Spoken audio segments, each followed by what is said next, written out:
3 bullets through bulletproof glass, a wedding dress stained with someone else's blood, a bride who cost $5 million. Isabella Moretti never imagined her father would sell her to settle a debt. Dominic Varela never imagined a wife could become his greatest weakness. In a world where love is a death sentence and trust gets you killed, their arranged marriage was supposed to mean nothing. But when rivals start circling and bullets start flying, these two strangers will have to choose: keep pretending they don't care, or admit that what started as a transaction has become something worth dying for. Follow this story to the end, hit that like button, and comment what city you're watching from so I can see how far Isabella and Dominic's story travels. What? The cathedral smelled like lilies and gunpowder. Isabella Moretti stood in the bride's chamber, her hands trembling as she stared at her reflection. The wedding dress was exquisite, French lace, hand-beaded silk, a train that cascaded like water across marble floors. It had cost more than her father's house, more than his car, more than anything he'd ever given her in 23 years of life. It was a costume for a performance she never auditioned for. "Bella?" Her father's voice cracked through the doorway. "It's time." She didn't turn around. Couldn't. If she looked at Vincent Moretti's face, at the shame and desperation etched into features that used to smile, she might actually crumble. "How much?" Her voice was hollow. "How much did you owe him?" Silence stretched between them like a chasm. "Does it matter?" Vincent finally whispered. "It matters to me." Isabella turned slowly, and her father flinched at whatever he saw in her eyes. "I want to know my price." Vincent's hand shook as he reached for her, then dropped uselessly to his sides. $5 million, plus interest, plus... His voice broke. "I'm sorry, Bella. I'm so goddamn sorry." $5 million. That's what she was worth, what her future was worth, what her choice was worth. Nothing. Isabella lifted her chin, forced steel into her spine. "Then let's get this over with." She swept past her father, her train hissing against marble like a serpent's warning. The corridor stretched endlessly before her, lined with candles and white roses, beautiful, cold, perfect. Just like the man waiting for her at the altar. Dominic Varela. The name alone made grown men sweat. New York's most feared crime lord, controller of shipping routes and politicians alike, a man who'd built an empire on blood and strategy. Isabella had met him exactly once, 3 days ago, when her father brought her to Varela's office like livestock to auction. She remembered everything about that meeting with crystalline clarity. The penthouse office overlooking Manhattan, all dark wood and leather and floor-to-ceiling windows. The way Dominic sat behind his desk, fingers steepled, watching her with eyes like frozen whiskey, amber and sharp and utterly devoid of warmth. He was younger than she expected, maybe 35, devastatingly handsome in the way of Renaissance paintings depicting fallen angels. Dark hair swept back from a face all sharp angles and harder edges. Expensive suit tailored to perfection over a body that moved with predatory grace. He'd looked at her the way men appraised racehorses. "Stand up," he'd said. Not asked, commanded. Isabella had stood, her nails biting crescents into her palms. Dominic rose from his desk, circled her slowly. She felt his gaze catalog every detail, her height, her build, the way her simple dress hung on her frame. When he stopped in front of her again, his expression remained unreadable. "She'll do." He'd addressed her father, not her, as if she were furniture. "The wedding is Saturday, Cathedral of St. James. My people will handle arrangements. She brings nothing but herself." "Thank you, Mr. Varela. Thank you so much. Don't thank me." Dominic's voice could have frozen hellfire. "This is business. Your debt is cleared. She becomes mine. We're even. Those are the terms. She becomes mine. Not she becomes my wife. Not even we get married. She becomes mine, like property, like possession, like something bought and paid for." Now, 3 days later, Isabella walked toward that same man through a cathedral packed with New York's most dangerous people. She recognized faces from newspaper articles about organized crime, politicians who preached family values while taking blood money, socialites dripping with diamonds that probably fell off trucks. This wasn't a wedding, it was a summit meeting of wolves in designer clothing, and she was walking into their den wearing white.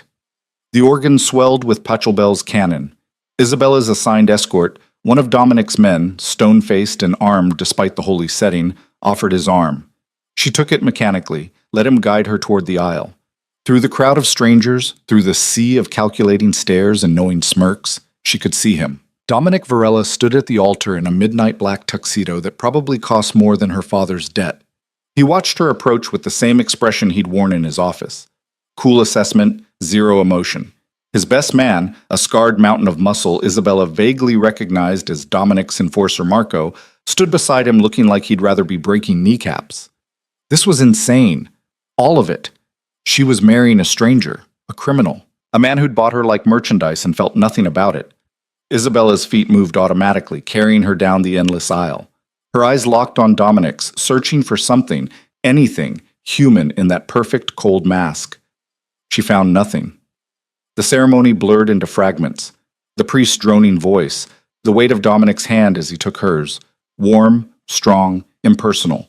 The vows she recited in a voice that didn't sound like hers. The ring he slid onto her finger, platinum and diamonds, beautiful and meaningless. You may kiss the bride. Dominic's hands framed her face with surprising gentleness. For one heartbeat, Isabella thought she saw something flicker in those amber eyes, hesitation, maybe, or regret. But then his mouth was on hers, firm and controlled and utterly detached. A kiss for the cameras, for the witnesses, for the world watching their performance. When he pulled back, Isabella felt more alone than she'd ever been in her life. The reception happened in the cathedral's grand hall, all soaring ceilings and Renaissance frescoes. Champagne flowed like water. A string quartet played while New York's criminal elite congratulated Dominic and sized up his new acquisition. Isabella stood beside her husband, God, her husband, and smiled until her face hurt. Woman after woman approached, air kissing her cheeks while their eyes stayed cold. Such a beautiful bride, one said, her smile sharp as broken glass. Dominic is a lucky man. Very lucky, another agreed. Though I'm surprised he settled down. We all thought he'd stay married to his work forever. Their laughter was acid sweet. Dominic's hand settled on the small of Isabella's back, possessive, performative. My wife is tired, he said smoothly. We'll be leaving soon. Wife. The word sounded foreign in his mouth. As the women drifted away, Isabella felt Dominic's hand drop immediately.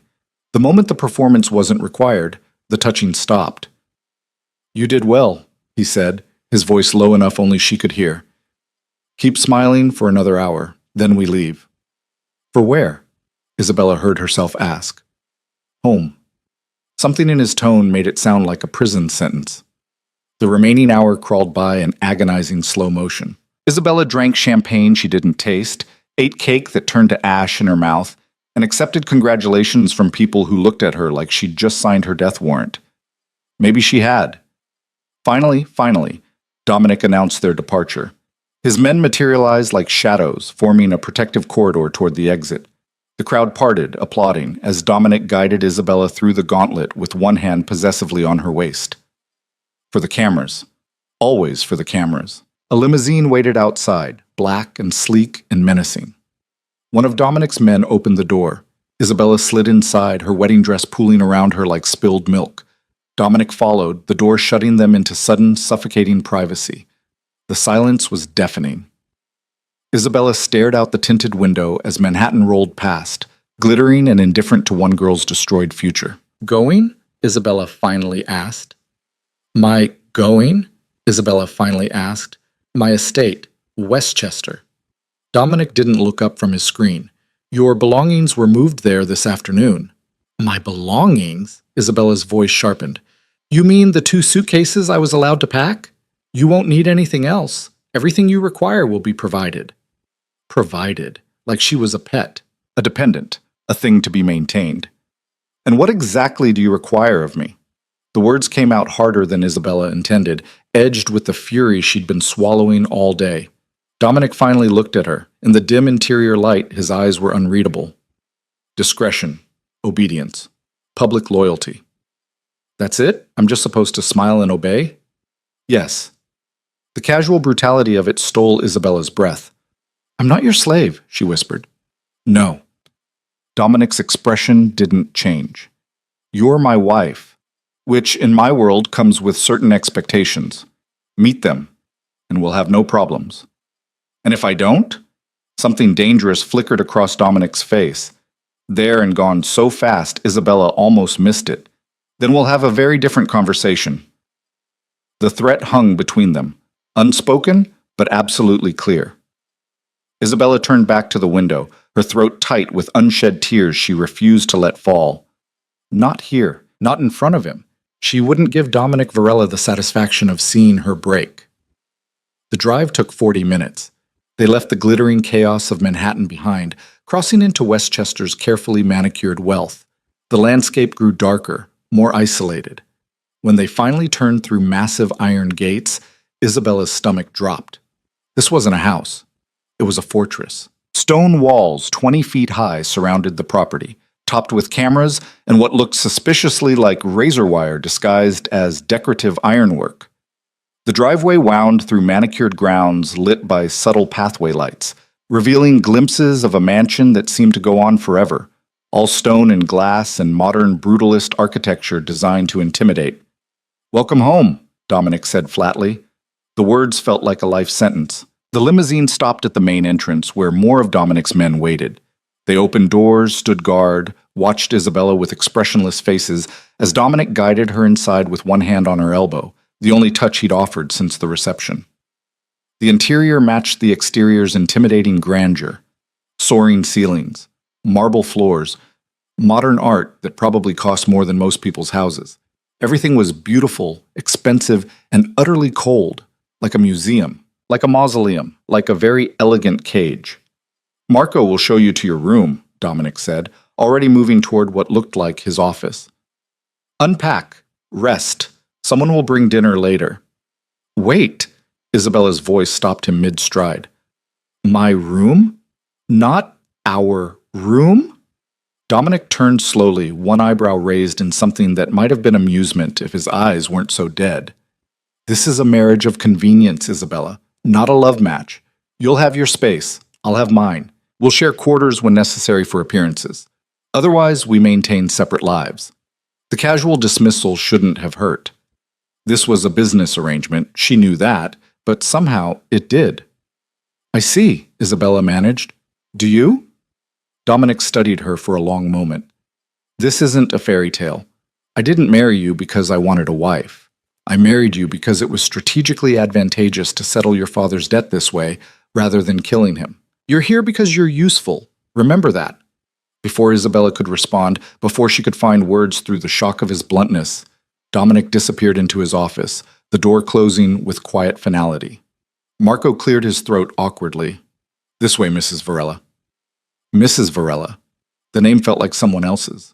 Isabella followed Marco through the mansion's labyrinthine corridors, each turn revealing more cold beauty, artwork, sculptures, spaces designed for display rather than comfort. Finally, he stopped at a door on the second floor, pushing it open. "You're sweet," he said simply. Sweet was an understatement. The bedroom alone was bigger than Isabella's entire apartment had been. A four-poster bed dominated the space, draped in silk, the color of moonlight. Floor-to-ceiling windows overlooked grounds she couldn't see in the darkness.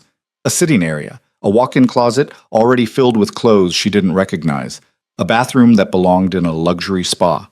It was beautiful. It was lonely. It was a very pretty prison cell.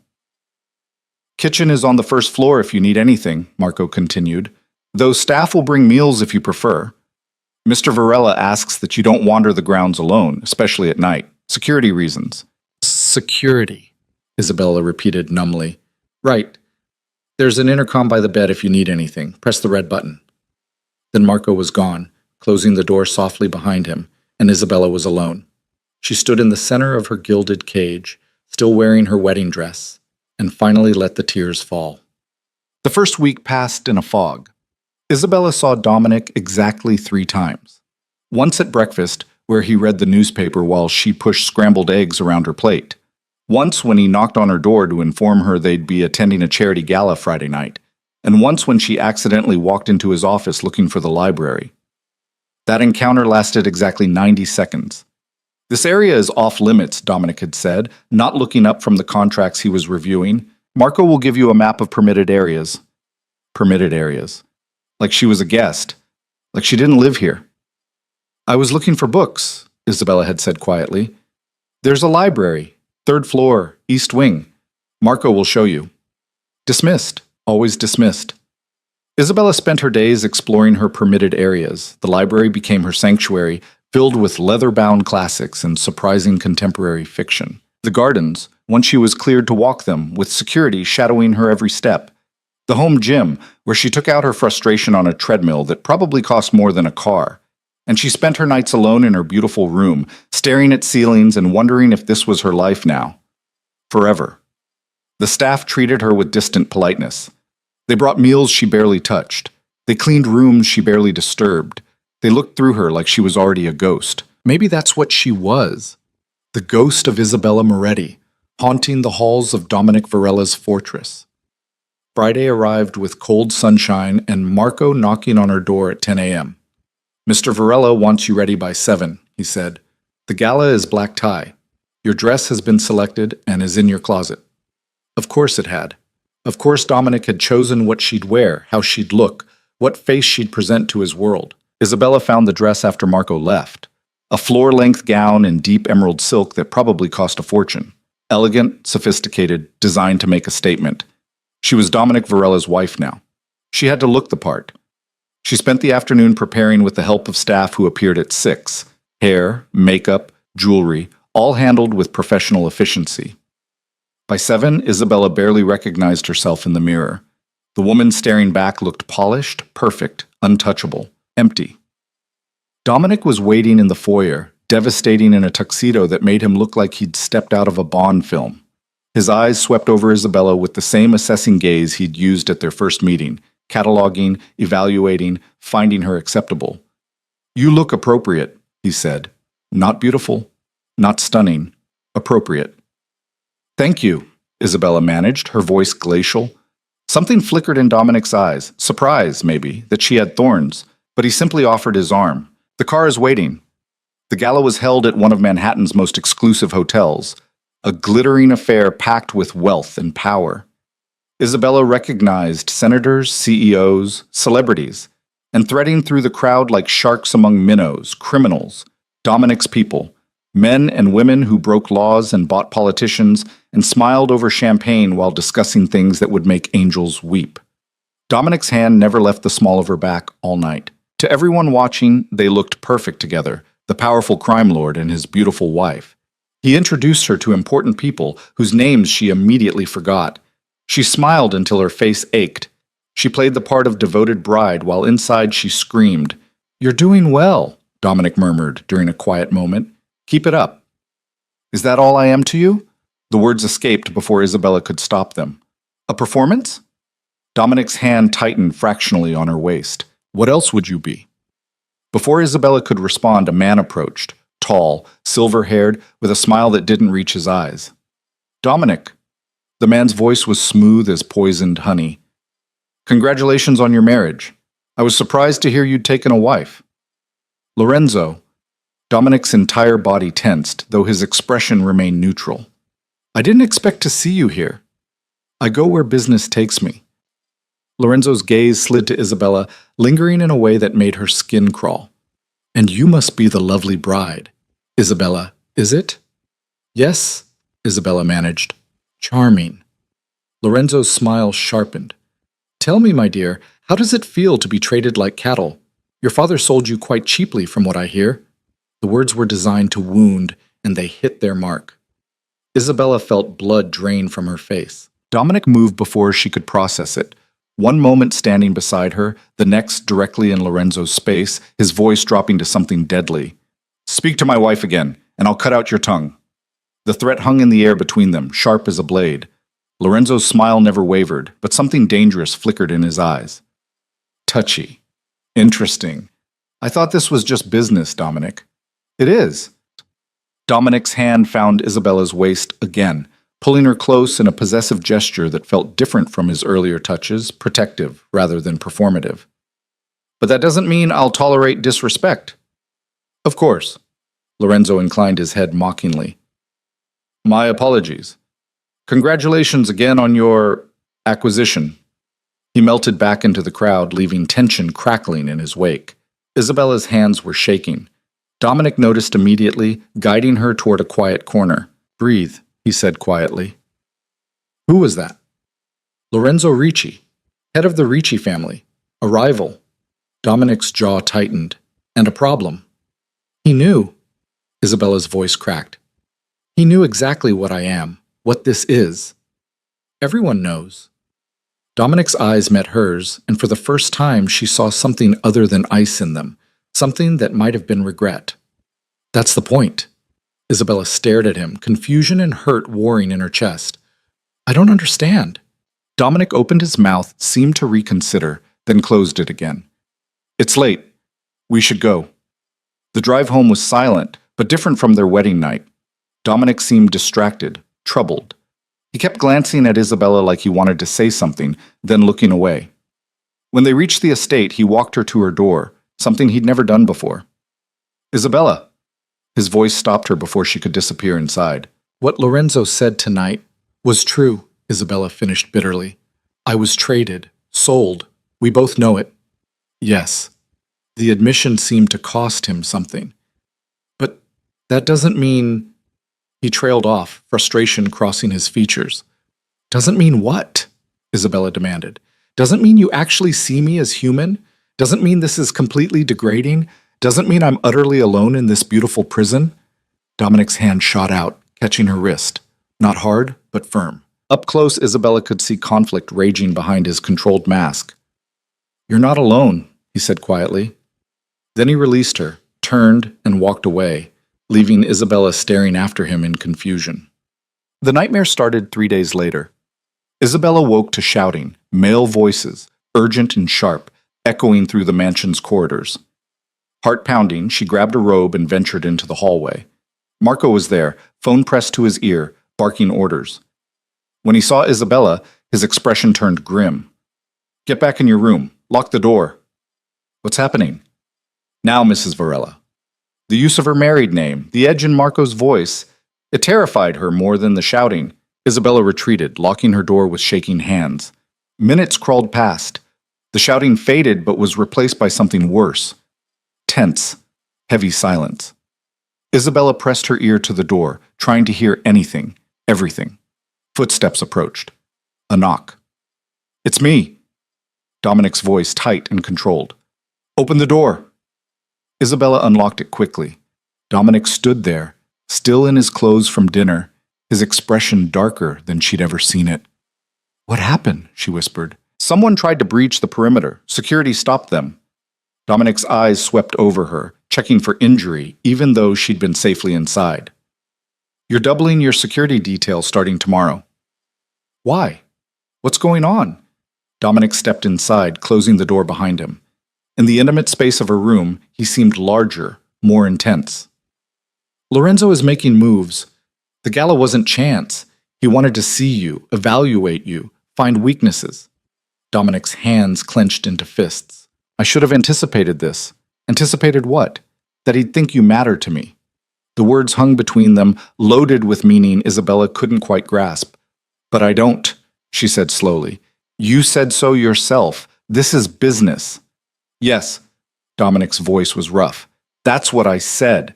Then why?" "Because saying it and making others believe it are different things." Dominic moved to her window, staring out at grounds now crawling with additional security. "In my world, Isabella, love is the greatest weakness. If enemies believe someone matters to you, they become a target, a weapon to be used against you." Understanding crashed over Isabella like cold water. "So you've been keeping me at a distance to protect me. To protect us both. But Lorenzo doesn't believe it." Isabella's mind raced, piecing it together. "He saw something at the gala.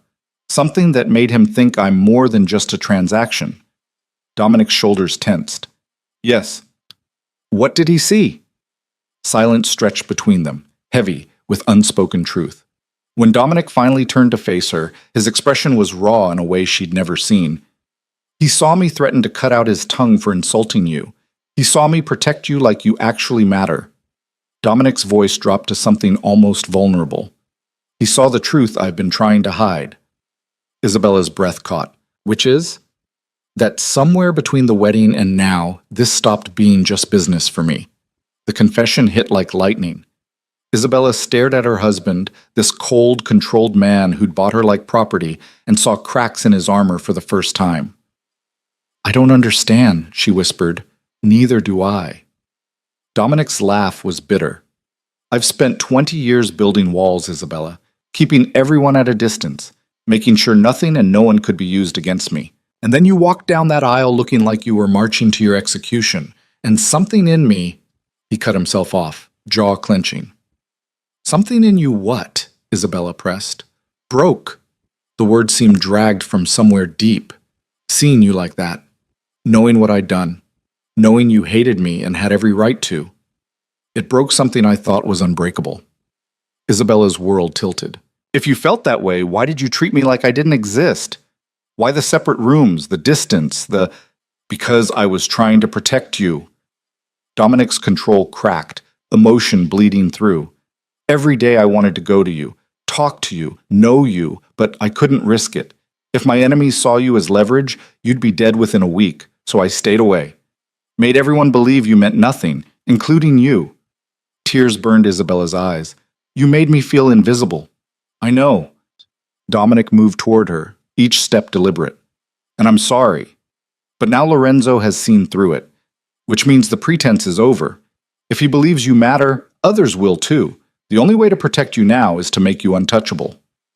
"How?" Dominic stopped inches away, his eyes burning into hers. "By making the world believe you're the most precious thing in my life. By making it clear that anyone who touches you answers to me. By turning you from a secret into a statement." Isabella's heart hammered against her ribs. "And how do we do that?" "By stopping the act." Dominic's hand rose slowly, giving her time to pull away, before his fingers brushed her cheek with devastating gentleness. "By being what I should have been from the start. A husband who actually cares for his wife." "But it won't be real," Isabella whispered, even as she leaned into his touch. "It'll still be performance, strategy." Something fierce and complicated crossed Dominic's face. "Will it?" Before Isabella could answer, he closed the distance between them, his mouth capturing hers in a kiss, nothing like their wedding. This was heat and hunger, and weeks of suppressed feeling exploding into flame. Isabella gasped against his lips, and Dominic deepened the kiss, one hand tangling in her hair while the other pulled her flesh against him. When they finally broke apart, both breathing hard, Dominic rested his forehead against hers. "Does that feel like performance?" he asked roughly. "I don't know," Isabella admitted, her world spinning. "I don't know what's real anymore." "Then let me make it real."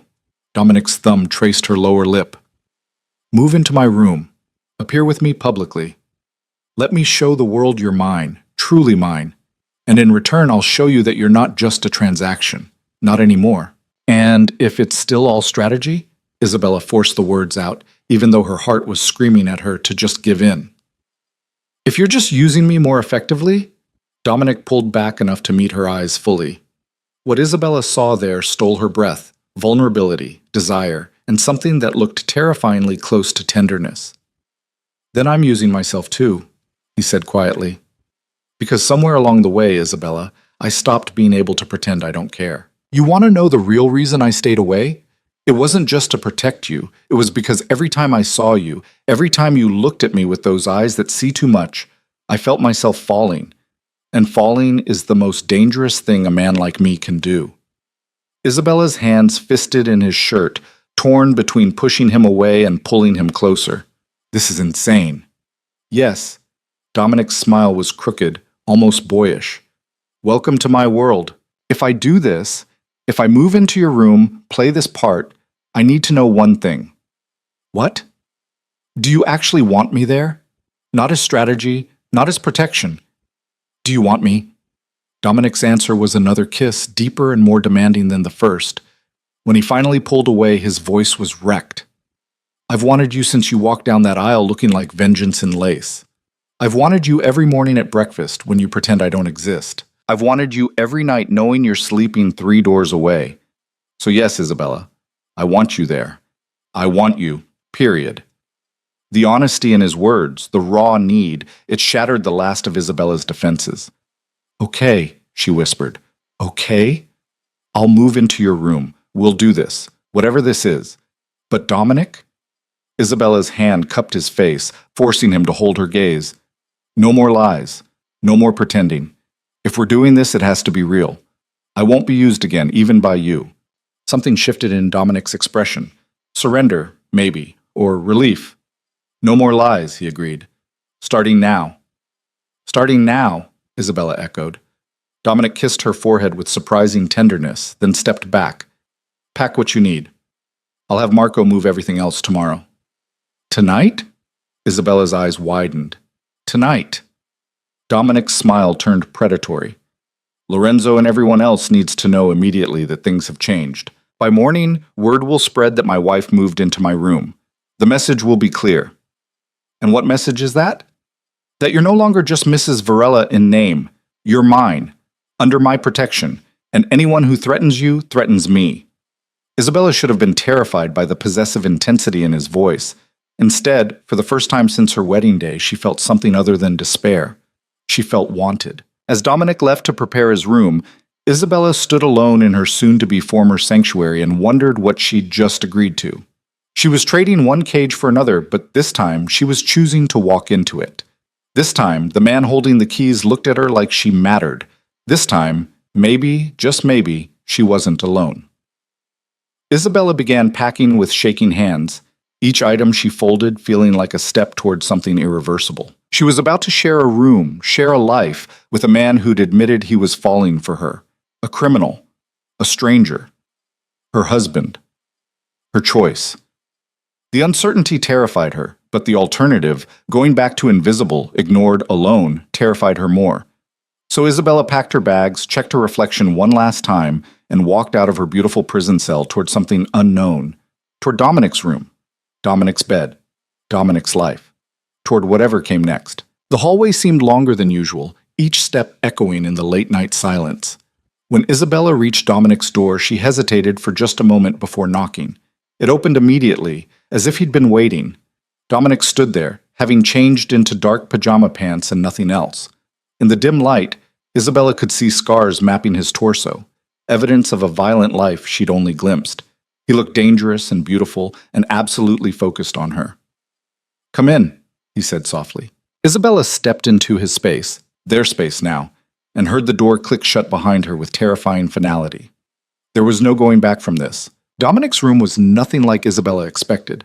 Where her suite had been all soft edges and feminine elegance, his space was masculine power, dark wood, leather, floor-to-ceiling windows overlooking the estate's shadowed grounds.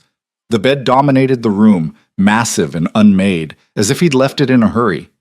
Books lined one wall, an unexpected detail that made him suddenly, startlingly human. "I'll take the couch," Dominic said, reading her hesitation. "Tonight at least, until you're comfortable." Isabella set her bag down, suddenly exhausted by the emotional whiplash of the past hour. "This is your room. I'm not kicking you out of your own bed." "Isabella, we're doing this, right?" She turned to face him, chin lifted. "Making it real? Then we do it properly. No half measures." Something dangerous flickered in Dominic's eyes. "You sure about that?" "No." Isabella's honesty surprised them both. "But I'm tired of being sure and miserable, so let's try uncertain and see what happens." Dominic's laugh was rough, genuine. "You're either very brave or very reckless." "Maybe both."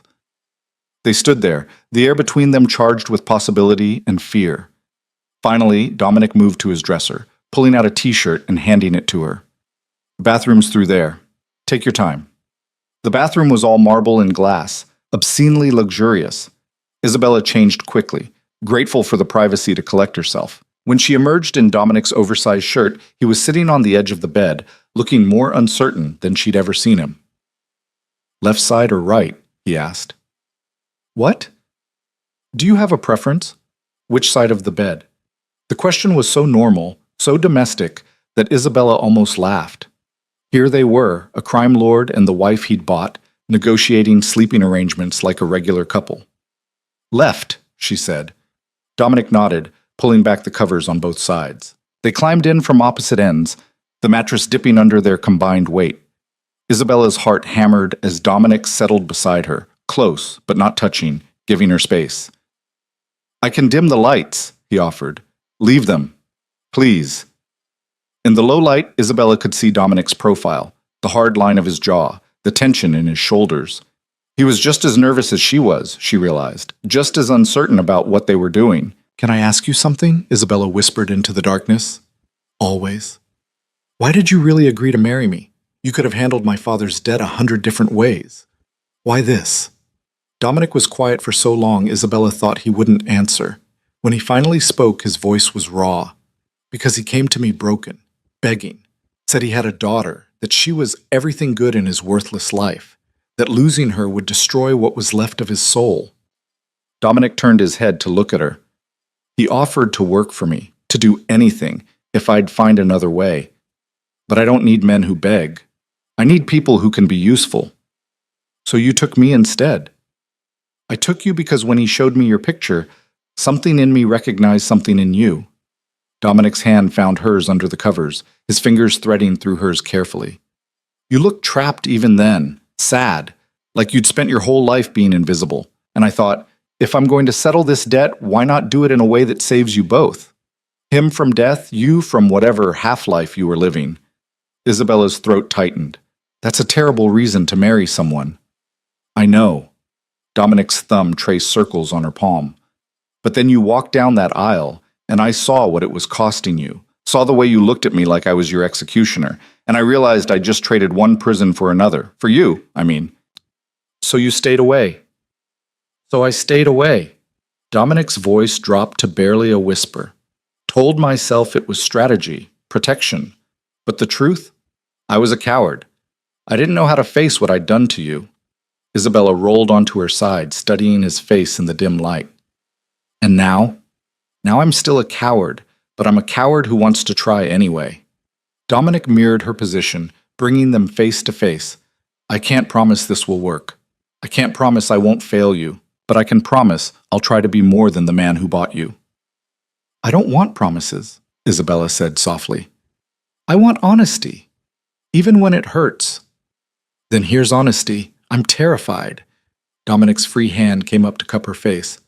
I've killed men, run an empire, faced down enemies who wanted me dead, but the thought of you seeing who I really am and walking away, that terrifies me more than anything. Isabella leaned into his touch, her own fear melting into something warmer.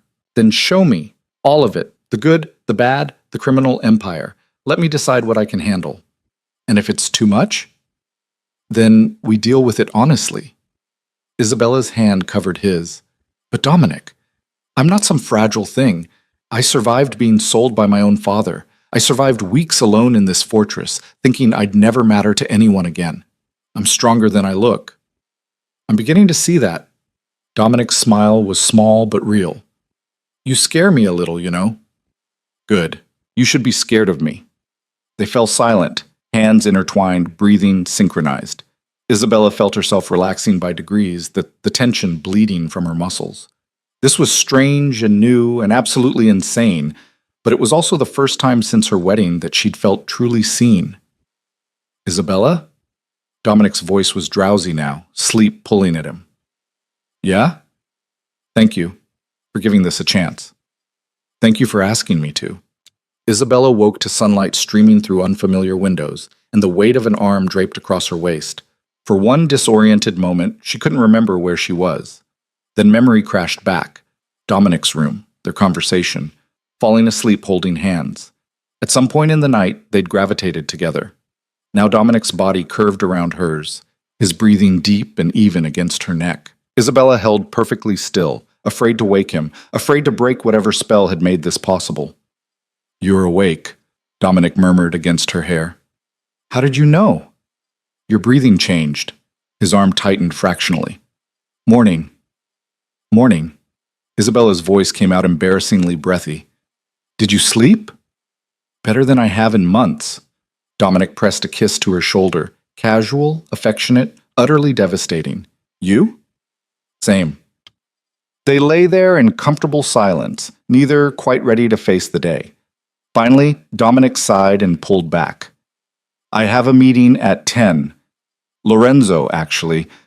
Neutral ground mediators present. Isabella turned to face him, worry spiking through her contentment. Is that safe? Safe enough. But I need you to stay here, extra security outside the door. Marco will be with you. I'm not a prisoner, Dominic. No. His eyes were serious. You're my wife, which makes you a target. Until I know what Lorenzo's planning, you stay protected. Isabella wanted to argue, but the genuine concern in Dominic's expression stopped her. Fine, but I want updates. No keeping me in the dark. Deal. Dominic kissed her forehead, then her nose, then, with clear intent, her mouth. The kiss started gentle but quickly deepened, heat flooding between them.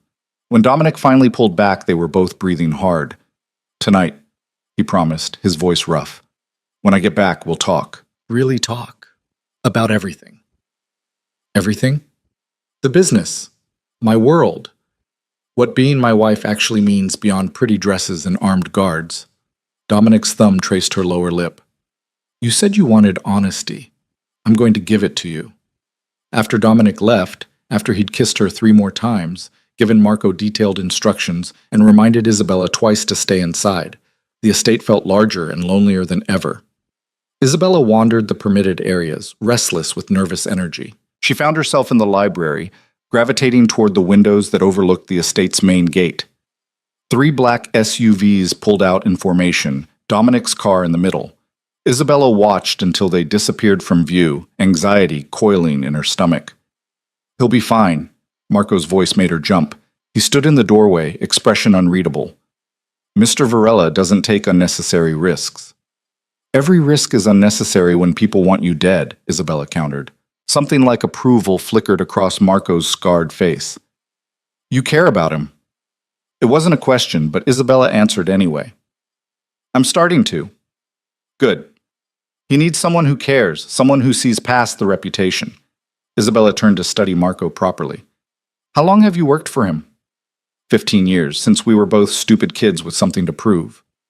Marco moved into the room, his massive frame somehow graceful. He saved my life twice. I've saved his 4 times. We're even. That's a lot of life-saving. That's our world. Marco's expression darkened. Which is why you need to understand something, Mrs. Varela. Your husband is powerful, but power makes enemies. Lorenzo Ricci has been waiting for weakness, for leverage. You moving into Dominic's room last night, word's already spread. By now every family in New York knows you matter. Is that bad? It's dangerous, but necessary. Marco's eyes met hers directly. Dominic's playing a long game, making you visible, important, protected. It sends a message that he's not afraid to have something to lose, that he's strong enough to defend what's his. I'm not a chess piece, Isabella said quietly. No, you're the queen. Marco's smile was grim. Most powerful piece on the board, and the one everyone wants to capture. The words settled over Isabella like a shroud. Before she could respond, Marco's phone buzzed. His expression went instantly alert as he read the message. What is it? Isabella demanded. Nothing confirmed. Possible situation at the meeting location. I'm sending additional units, and Marco was already moving toward the door, phone pressed to his ear, barking orders. Wait. Is Dominic in danger? Unknown. Stay here. Don't leave this room. Then Marco was gone, and Isabella was alone with her fear. The minutes crawled past like hours. Isabella paced the library, her mind conjuring increasingly horrible scenarios. What if this was a trap? What if Lorenzo had never intended to negotiate? What if right now Dominic was... Her phone buzzed. A text from an unknown number. Your husband walks into danger while you hide in luxury. How does it feel to be useless? Isabella's blood ran cold. Before she could process it, another text arrived. He thinks he can protect you by making you visible. But visibility works both ways. We see you now, Mrs. Varela, and we're watching. The phone slipped from Isabella's shaking hands. Someone had her number. Someone was watching. Someone wanted her afraid. It was working. She scrambled for the phone, pulling up Dominic's contact. Her finger hovered over the call button. He was in a meeting, possibly in danger, definitely didn't need distractions. The phone rang in her hand. Dominic. Are you okay? His voice was tight with controlled urgency. I got texts, threatening texts. Someone, I know, Marco's security flagged an unknown number accessing our network. Isabella, listen to me carefully. You need to go to the panic room. Now. The what? Behind the bookshelf on the east wall, there's a hidden door. Press the third shelf from the bottom, the leather-bound Shakespeare. It'll open. Get inside and lock it. Marco's already on his way back. What about you? I'm fine. The meeting was a setup to get me away from the estate. They wanted you alone. Dominic's voice carried barely restrained fury. But they didn't count on me having eyes everywhere. I'm 10 minutes out, please. Isabella, get to the panic room. Isabella ran. Her hands shook as she found the Shakespeare collection, pressed where Dominic said.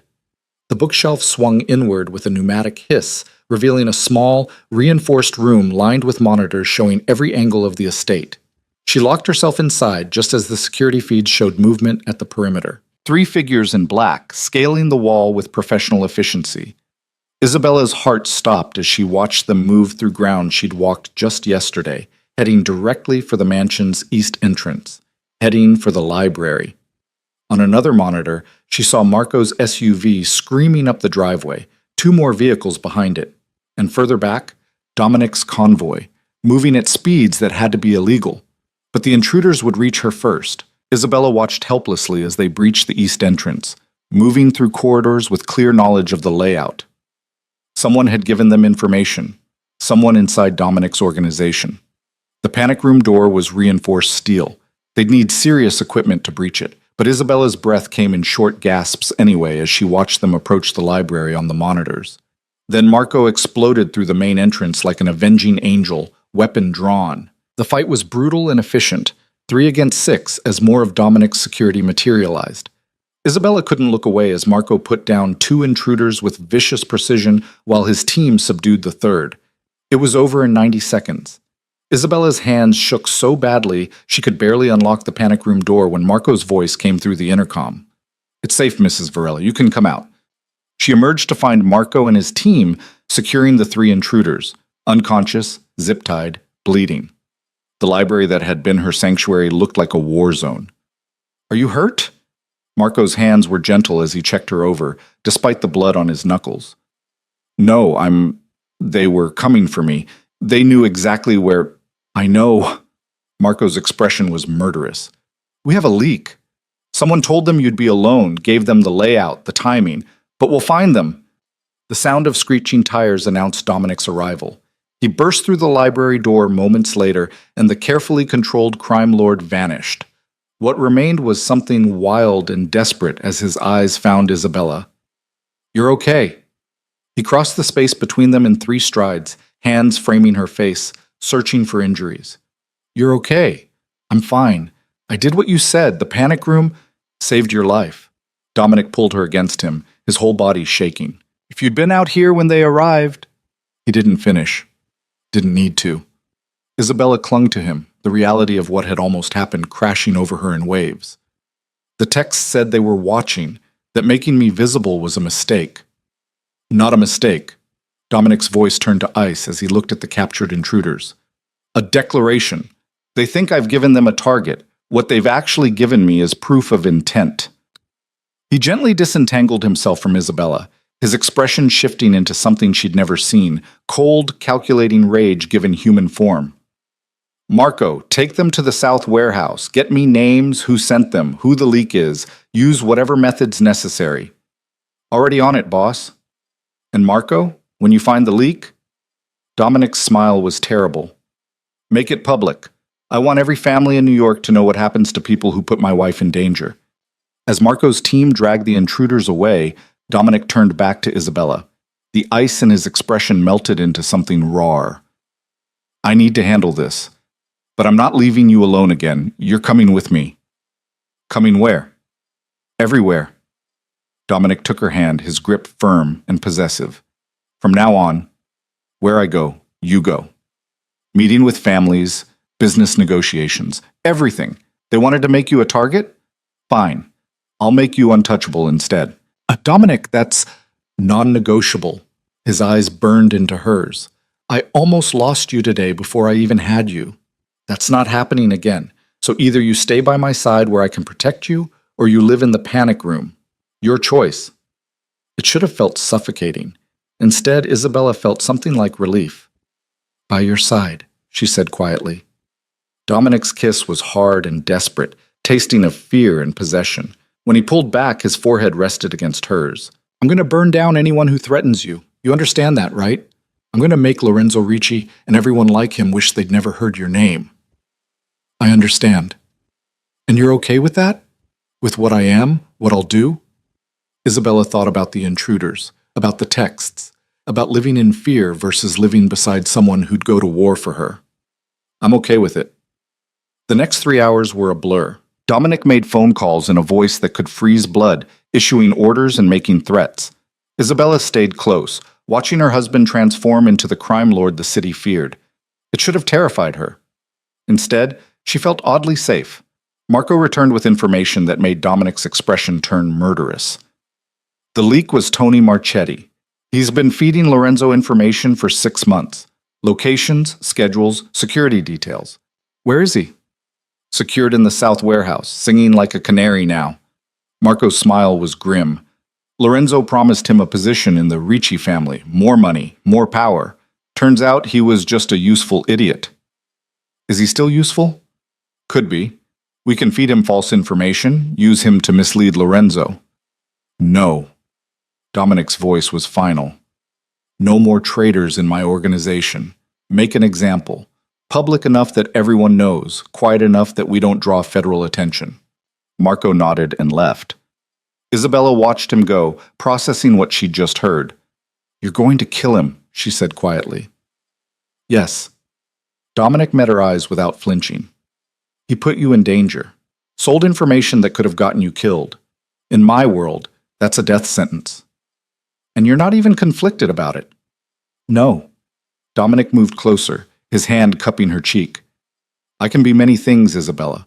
Merciful isn't one of them, not when it comes to protecting what's mine. If that makes me a monster, it makes you dangerous, Isabella interrupted. But I already knew that. I married you knowing what you are. But knowing and seeing are different things. Dominic studied her face carefully. If this is too much, it's not. Isabella surprised herself with the truth of it. Maybe it should be. Maybe I should be horrified, but all I can think about is those men coming for me, knowing this place inside and out because someone you trusted betrayed you. So no, I'm not going to mourn a traitor. Something shifted in Dominic's expression. Surprise, maybe, or relief. You're sure? I'm sure. He kissed her then, deep and claiming, pouring weeks of restraint and fear and want into the contact. When they finally broke apart, both breathing hard, Dominic's eyes were molten. I have to go to the warehouse. Handle things personally. His thumb traced her lower lip. Come with me. See all of it. See who I really am. Isabella knew what he was offering and what he was asking. This was the moment, the point of no return. If she went with him to the warehouse, watched him dispense his brutal version of justice, she'd be complicit. She'd cross a line from innocent victim to willing participant in Dominic's dark world. Okay, she said. The warehouse was exactly what Isabella expected.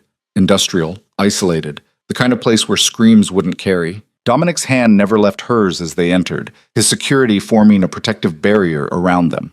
Tony Marchetti hung from chains in the center of the space, bloodied but conscious. When he saw Dominic, pure terror crossed his face. Please, Tony gasped. Please, I'll tell you everything. I'll fix this. You'll do nothing, Dominic said calmly, because you're already dead. The only question is whether it's quick or slow. Dominic, please. We've known each other for years, which makes your betrayal worse. Dominic's voice could have cut glass. You didn't just sell information, Tony. You sold my wife's location, her schedule, her vulnerabilities. 3 men almost reached her today because of you. Tony's eyes found Isabella, desperate. Mrs. Varela, please, tell him. Tell him what? Isabella heard herself speak, her voice steadier than she felt. That you're sorry? That you didn't mean for me to get hurt? You took money to make me a target. There's no apology that fixes that. Dominic's hand squeezed hers, pride or gratitude or both. Marco, Dominic said quietly. Make it quick. He doesn't deserve slow, but I don't have all day. Isabella looked away as Marco moved forward, but she didn't leave. Didn't run. When the gunshot echoed through the warehouse, she flinched but held her ground. This was Dominic's world. This was the man she'd chosen, and she was still choosing him. The drive back to the estate was silent. Dominic kept glancing at Isabella like he expected her to shatter, to demand he take her home, except she had no home anymore. She only had him. "Say something," Dominic finally said as they pulled through the gates. "What do you want me to say?" "That I'm a monster, that you want out, that watching me order a man's death changed everything." His voice was rough with something that sounded like fear. Isabella turned to face him fully. "It did change everything, just not the way you think." "What do you mean?" "I mean, I understand now. Why you're feared, why people don't cross you, why you've survived in a world that eats the weak." Isabella took his hand. "And I understand that you did that for me, to protect me, to send a message that I'm untouchable. Does that make it better or worse?" "It makes it real." Isabella's thumb traced his knuckles. "No more pretending this is normal. No more pretending you're anything other than what you are. But Dominic, what you are includes someone who rushed back from a meeting because I was in danger, someone who held me like I mattered, someone who's terrified I'll leave." "You should leave," Dominic said quietly. "Any sane person would. Good thing I'm apparently insane." Isabella's smile was small but genuine.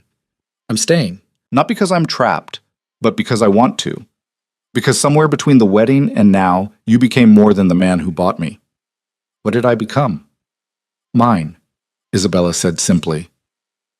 Dominic's kiss was answer and question and promise all at once. They stumbled into the estate still connected, hands seeking, pulling, claiming.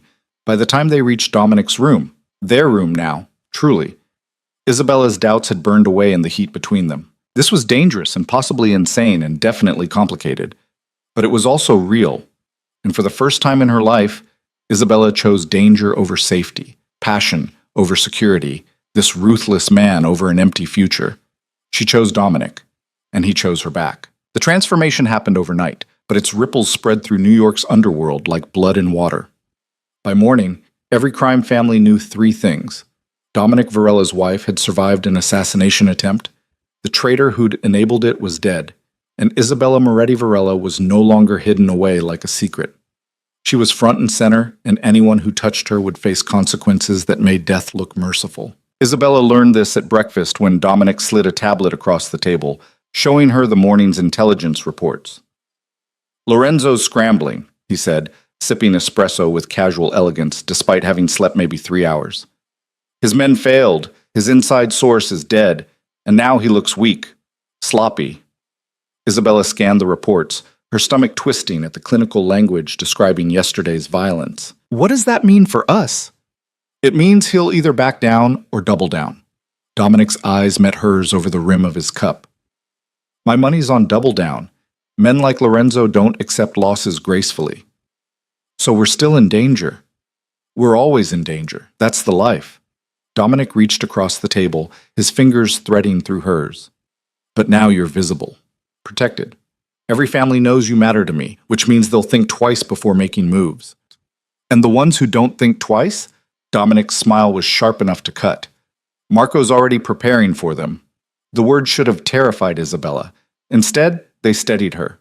This was her reality now, not the sanitized version she'd imagined from the outside, but the brutal truth of Dominic's world, and she was choosing to stand in it beside him. "I want to learn," she said suddenly. Dominic's eyebrows rose. "Learn what?" "Everything. How your organization works, who the players are, what threats we're facing." Isabella leaned forward, intensity burning through her. "If I'm going to be visible, if I'm going to be your wife in truth, then I need to understand the game we're playing." Something shifted in Dominic's expression, surprise melting into approval. "Most people in your position would want to know less, not more." "I'm not most people." "No." Dominic's thumb traced circles on her palm. "You're definitely not. All right? After breakfast, we'll start your education." Isabella's education began in Dominic's office, a space she'd glimpsed only briefly before. Now she saw it properly. Walls lined with monitors showing various business operations, a massive desk scattered with contracts and reports, and a safe that probably contained things Isabella wasn't ready to see. Marco joined them, spreading a series of photographs across the desk like tarot cards predicting a violent future. These are the 5 families that matter in New York, Marco began, pointing to each photo in turn. Varela, obviously. Then Ricci, Castellano, De Luca, and Chen. We control shipping and waterfront operations.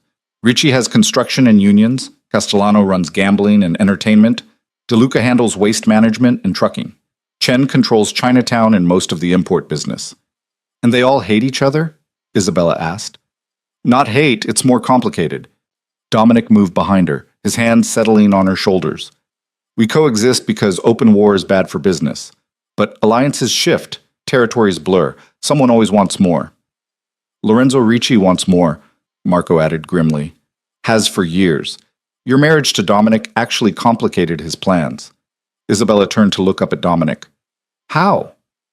Lorenzo's been positioning himself as the next generation of leadership. Young, ambitious, ruthless. He's been absorbing smaller operations, making alliances, building power. Dominic's hands tightened fractionally on her shoulders. Me settling down, taking a wife, potentially starting a family? It signals I'm thinking long-term, building legacy instead of just empire. That threatens his narrative. So attacking me wasn't just about weakness. It was about preventing you from building something beyond yourself. Smart girl, Marco muttered, almost smiling. Dominic pressed a kiss to the top of Isabella's head. Which is why making you visible is actually strategic genius. It proves I'm not afraid of having something to lose, that I'm strong enough to protect both my empire and my family. Assuming you can actually protect both, a new voice said from the doorway. Isabella spun to find a woman standing there, tall, elegant, probably 40, with sharp eyes and a sharper smile. She radiated authority and danger in equal measure. Sophia, Dominic's voice was neutral. I wasn't expecting you. Clearly? Sophia's gaze swept over Isabella with calculating precision. So this is the famous wife, the girl Lorenzo's so obsessed with eliminating. Isabella, this is Sophia Chen, head of the Chen family. Dominic's introduction was carefully formal. Sophia, my wife, Isabella. Sophia crossed the room with predatory grace, extending a hand. Charmed. I've heard so much about you. Isabella shook her hand, refusing to be intimidated. All terrible things, I'm sure. Actually, no. Sophia's smile turned genuine. Surviving an assassination attempt your first month of marriage? Watching your husband execute a traitor without flinching? That's impressive. Most mob wives spend years pretending they don't know what their husbands do. I prefer honesty to delusion. I like her, Sophia announced to Dominic. She's got spine. You chose well. It wasn't exactly a choice, Isabella said before she could stop herself. The words hung in the air for a moment before Sophia laughed, genuine, delighted. Oh, I really like her. Dominic, you've been keeping this one hidden too long. Sophia settled into one of the office chairs like she owned it. Which is actually why I'm here. Lorenzo's planning something big. My sources say he's calling a gathering of the families. Dominic's entire body tensed. When? Friday night. The Castellano Hotel, neutral ground. He's framing it as a discussion about territory disputes and business optimization, but we all know what it really is. A power play, Marco growled. Exactly. He wants to publicly challenge Dominic's authority, question his judgment, and probably make some grand statement about new leadership being necessary. Sophia's eyes glittered dangerously. And I guarantee you he'll use your marriage as evidence that you've gone soft. Isabella felt Dominic's hands tighten on her shoulders again. Let him try. Oh, he will, which is why I'm here. Sophia leaned forward. I'm proposing an alliance. Chen and Varela, united front against Ricci's ambitions. We present together at the gathering, show that attacking you means facing both our families. What do you want in return? Dominic asked bluntly.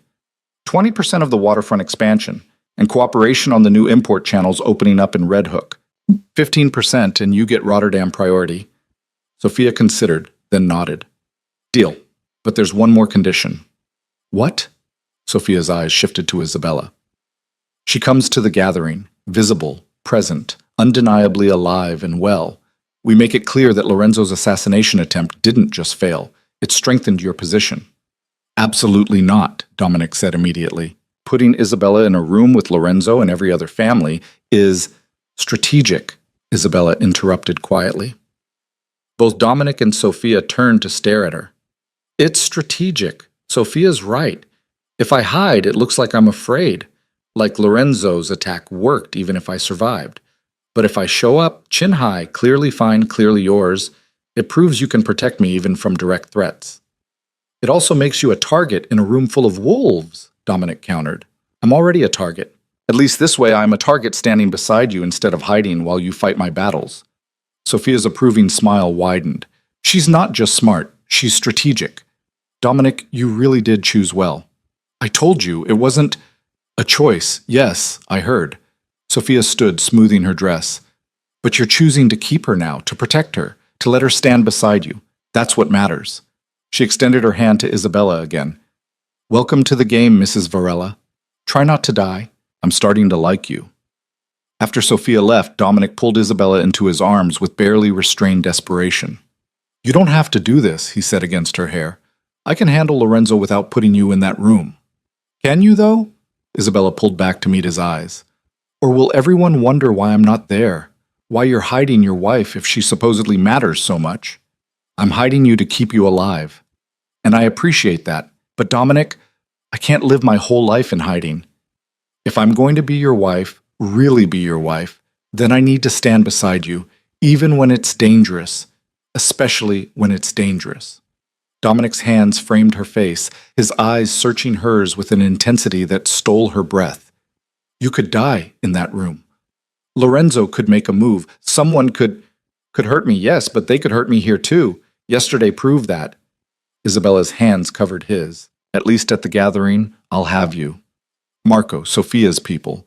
Here, I was alone. You'll never be alone again, I swear it. Then prove it. Take me to the gathering. Let me stand with you.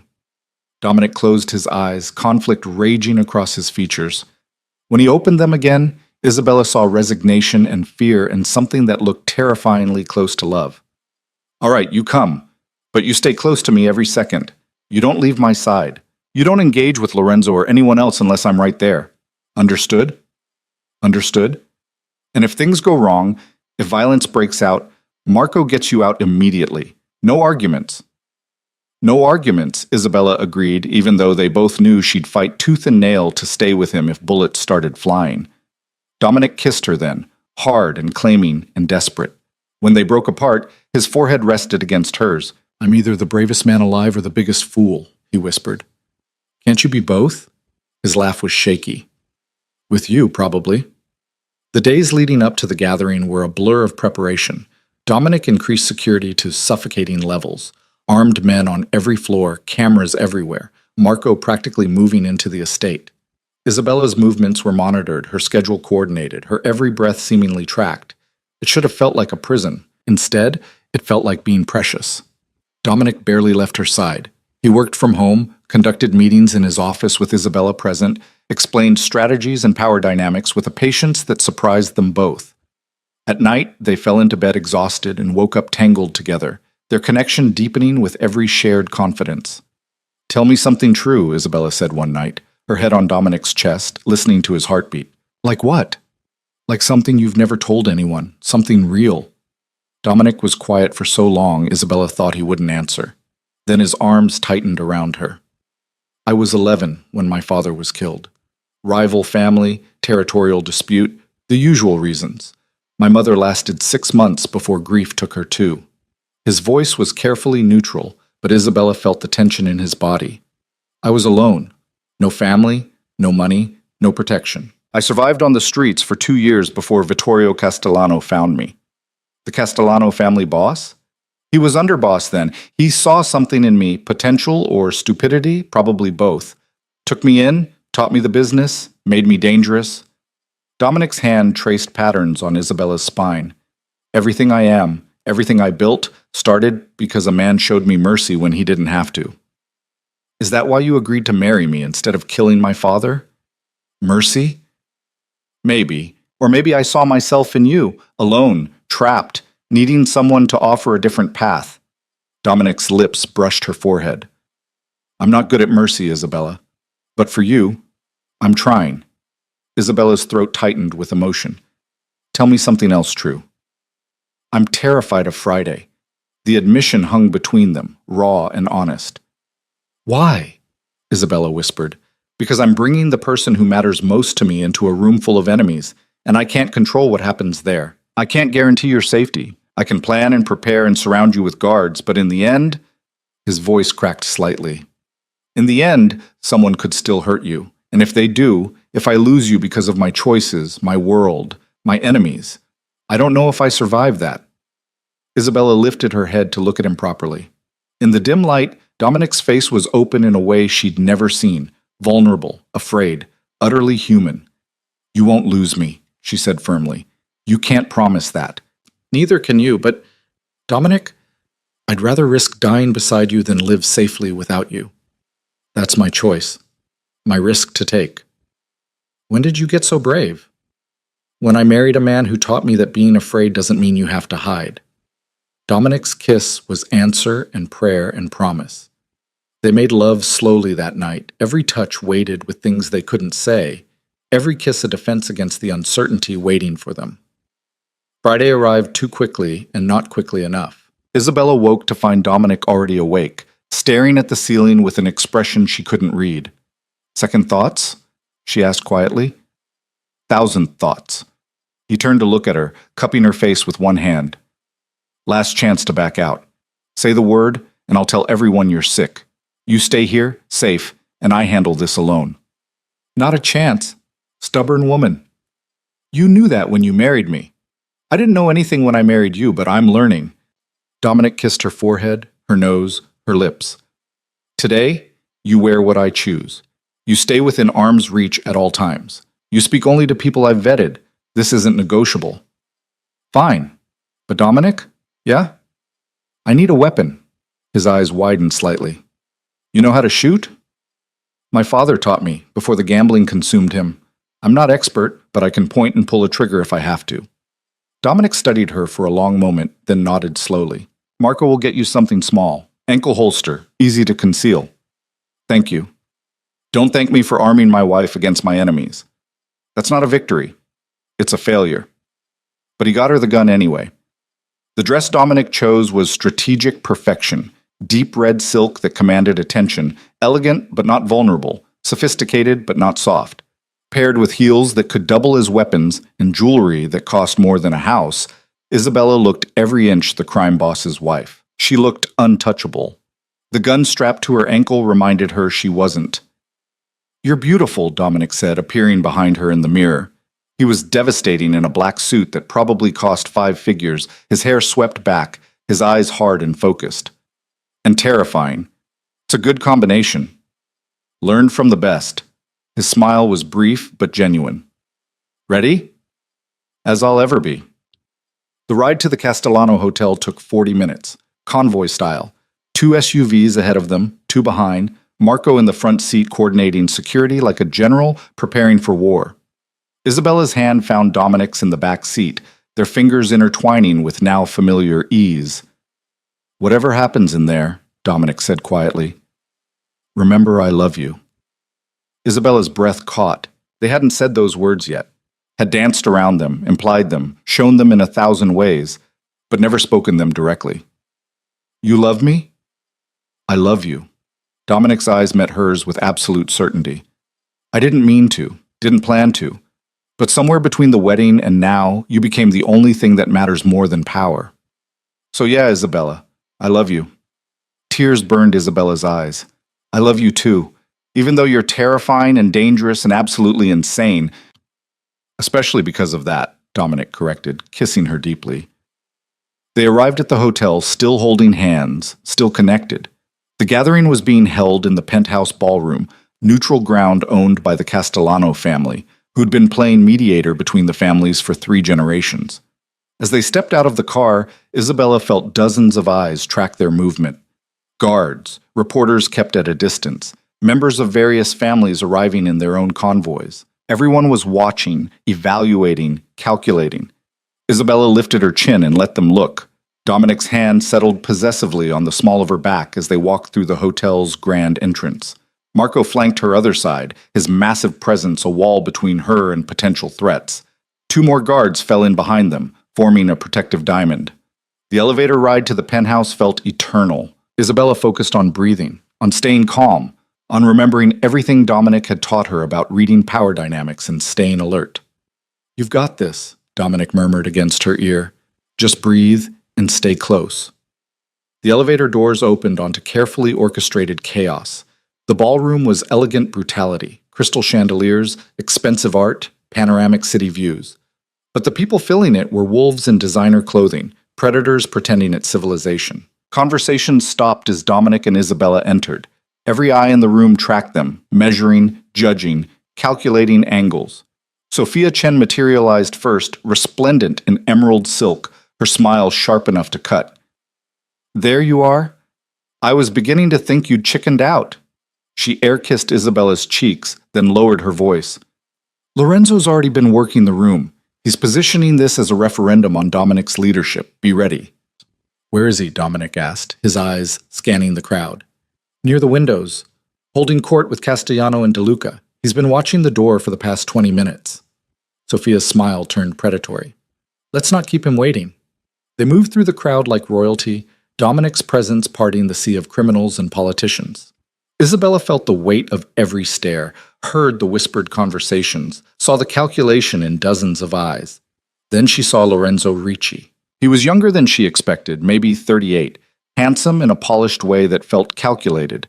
His suit was immaculate, his smile warm, his eyes absolutely dead. When he spotted them approaching, something flickered across his face. Surprise, maybe, or irritation that Isabella was actually there. "Dominic." Lorenzo's voice was smooth honey over broken glass. "So good of you to join us. And you brought your lovely wife. How brave." The insult was delicate but unmistakable. "Lorenzo," Dominic's hand tightened fractionally on Isabella's waist. "I hear you've been spreading concerns about leadership and direction. I thought it best to address them directly." "Of course. We're all concerned when one of our own starts making questionable decisions." Lorenzo's eyes slid to Isabella. "Marriage can be such a distraction, especially when it makes you vulnerable." "My marriage makes me stronger," Dominic said flatly. "It proves I'm building something beyond myself. Legacy, not just empire. Or it proves you've developed a weakness enemies can exploit." Lorenzo's smile sharpened. "After all, we've already seen how easy it is to threaten Mrs. Varela." The room went silent. Even the pretense of other conversations stopped as everyone turned to watch the confrontation. Isabella felt Dominic coil like a spring beside her, violence barely leashed. Before he could explode, she stepped forward slightly, her voice clear and steady. "You're right, Mr. Ricci. It was easy for your men to breach our security. Almost too easy." She let her smile turn sharp. "Which is why they're all dead now, along with the traitor who helped them. My husband doesn't just protect, he eliminates threats permanently." Lorenzo's expression flickered. Surprise that she'd spoken, irritation that she'd done so effectively. Brave words from a woman who spent her wedding night crying in her room. The words were designed to wound, to embarrass, to make Isabella seem weak and pathetic. They failed. "I spent my wedding night adjusting to a new reality," Isabella said evenly. "The weeks since have taught me exactly what kind of man my husband is. Ruthless, yes. Dangerous, absolutely. But also loyal to the people who matter to him. Can you say the same, Mr. Ricci? How many of your allies are here tonight plotting against you?" A ripple of surprised laughter moved through the crowd. Lorenzo's jaw tightened. "You have spirit, I'll give you that, but spirit doesn't stop bullets." "No." Dominic's voice cut through the tension like a blade. "I stop bullets. Marco stops bullets. The 20 armed men in this room loyal to me stop bullets. And if you're suggesting my wife is still in danger, Lorenzo, then let me be absolutely clear. Anyone who touches her answers to me. And I won't be as merciful as I was with the last 3 men who tried." The threat hung in the air, crystalline and deadly. Lorenzo's smile never wavered, but Isabella saw calculation racing behind his eyes. He'd lost this exchange, and he knew it. "Of course, no one's threatening anyone. I'm simply pointing out that marriage can be complicated in our world."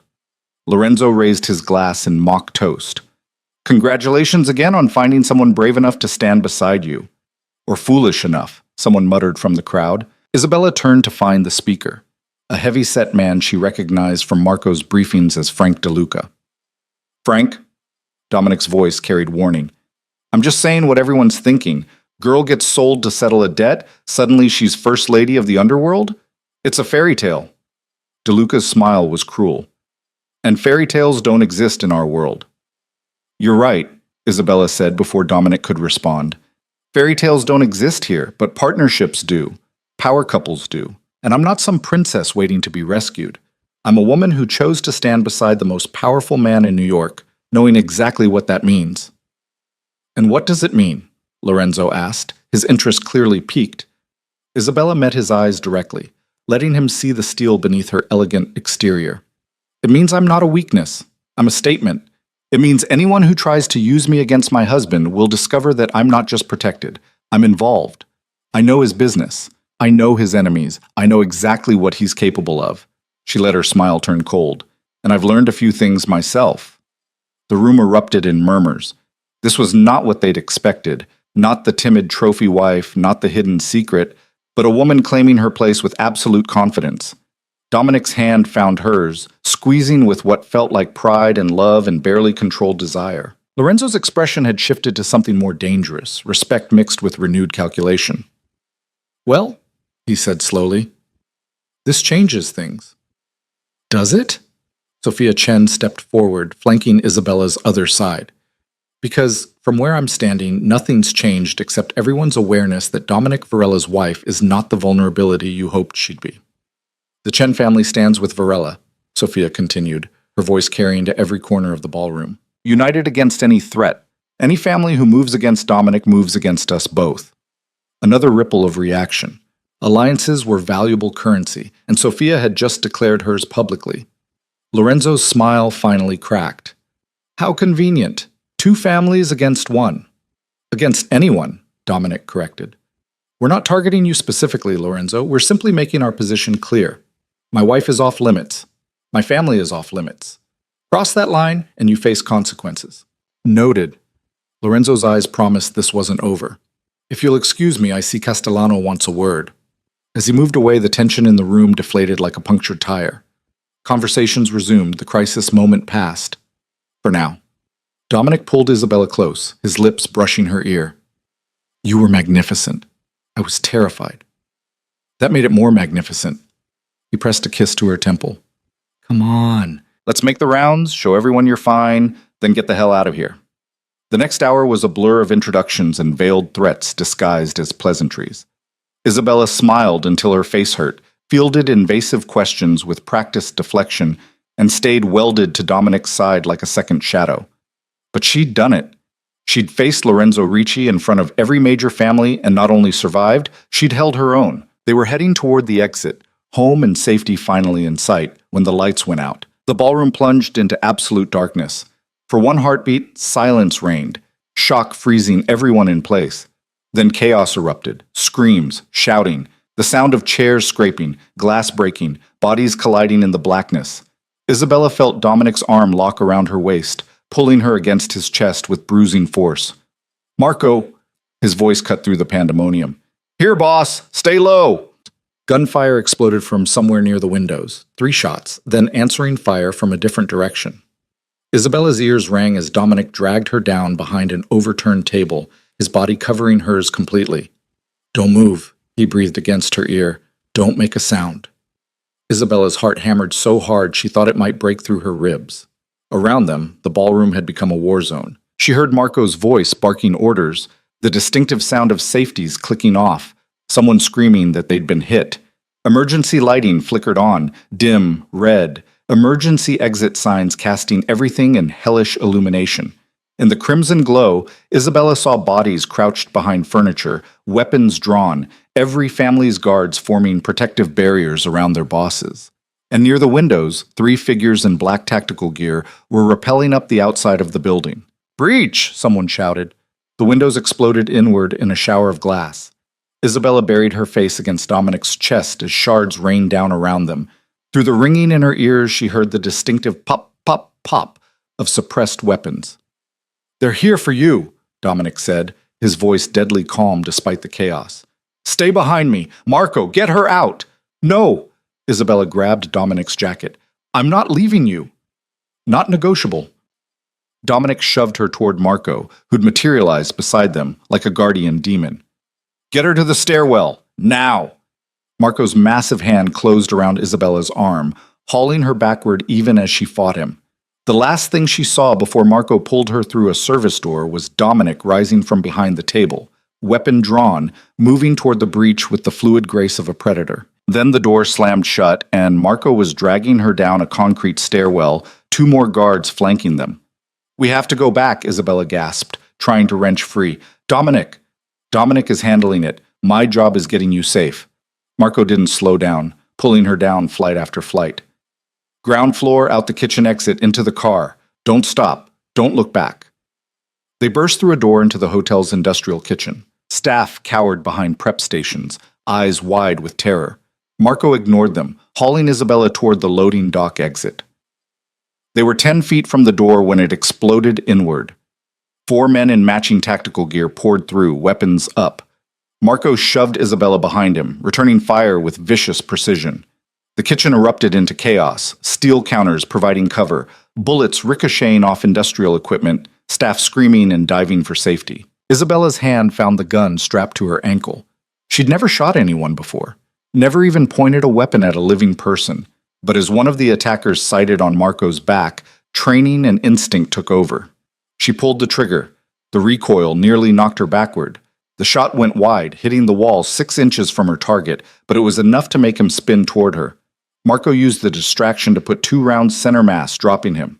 Back upstairs, Marco roared, grabbing Isabella again. Move! They ran through a maze of service corridors, the sounds of fighting echoing behind them. Isabella's lungs burned, her heels making running nearly impossible. She kicked them off without breaking stride, the concrete floor cold against her bare feet. Behind them, pursuing footsteps, shouts in a language Isabella didn't recognize. More gunfire. Marco shoved her through another door, and suddenly they were in the hotel's parking garage. 2 of Dominic's SUVs screeched around the corner, doors flying open. Get in! One of the drivers shouted. Marco practically threw Isabella into the back seat, piling in after her. The SUV was moving before the door even closed, tires screaming as they rocketed toward the exit. Where's Dominic? Isabella demanded, her voice shaking. Where is he? Still in the ballroom, the driver said grimly. He's got 8 men with him. They're handling it. We need to go back. No, ma'am. Boss's orders are to get you clear. Isabella looked at Marco desperately. Please, I can't just leave him there. Marco's expression was conflicted, loyalty to Dominic warring with concern for Isabella. He'll be fine. I've seen him survive worse. Have you seen him survive a coordinated assault by what looked like professional mercenaries in the middle of a gathering of crime families? Point taken. Marco leaned forward to the driver. Circle back to the secondary position. Close enough to extract if needed, far enough to keep her safe. The SUV swung into a parking structure across the street, positioning where they had a clear view of the hotel's main entrance. Isabella pressed against the window, her heart in her throat, watching for any sign of Dominic. Minutes crawled past like hours. Police sirens wailed in the distance, growing closer. The hotel's main entrance remained eerily quiet. Then the doors burst open and people poured out, family members, guards, everyone fleeing the chaos.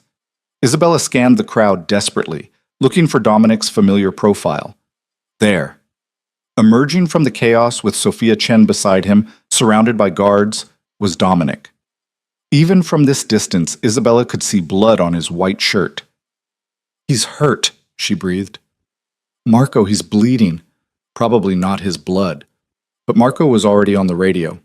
Boss, we have visual. You need extraction? Dominic's voice crackled through tight with controlled fury. Negative, meet at the estate. Is Isabella secure? Secure and pissed you sent her away, Marco replied. A brief sound that might have been a laugh. She's fine then. 30 minutes. The drive back to the estate was tense silence. Isabella sat rigidly in the back seat, adrenaline slowly draining from her system, leaving her shaky and cold. Marco draped his jacket around her shoulders without comment. You did good back there, he said quietly. The shot you took? Saved my life. I missed.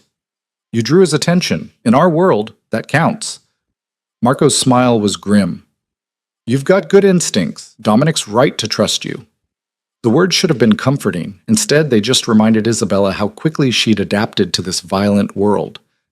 A month ago, she'd been a normal girl whose biggest concern was paying rent. Now she was shooting at mercenaries in hotel kitchens. What had she become?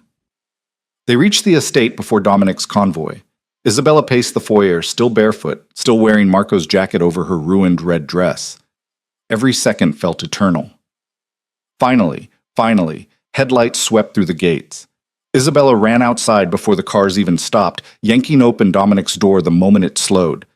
He looked like he'd been through a war. His shirt was indeed splattered with blood, his jacket torn, a cut above his left eye bleeding sluggishly. But he was alive, whole, reaching for her with desperate hands. "You're okay," he said, pulling her against him hard enough to hurt. "Thank Christ you're okay." "Me? You're the one covered in blood." Isabella pulled back to examine him properly, her hands running over his chest, his arms, checking for wounds. "Are you hurt? Where are you hurt?" "Not my blood, mostly." Dominic caught her hands, pressing kisses to her knuckles. "A few scratches, nothing serious. But Isabella, what Marco said about you shooting, one of them was going to kill Marco. I didn't think. I just—" Isabella's voice cracked as the reality of what she'd done crashed over her. "I shot at someone. I actually pulled the trigger. You protected my best friend. You protected yourself." Dominic's hands framed her face. "You did exactly what you needed to do. I could have killed someone. Would that be worse than letting them kill Marco? Kill you?" Dominic's eyes searched hers. "This is the world we live in, Isabella. Sometimes survival means violence. You understand that now." Isabella did understand. That was what terrified her. A month ago, the thought of shooting someone would have been unthinkable.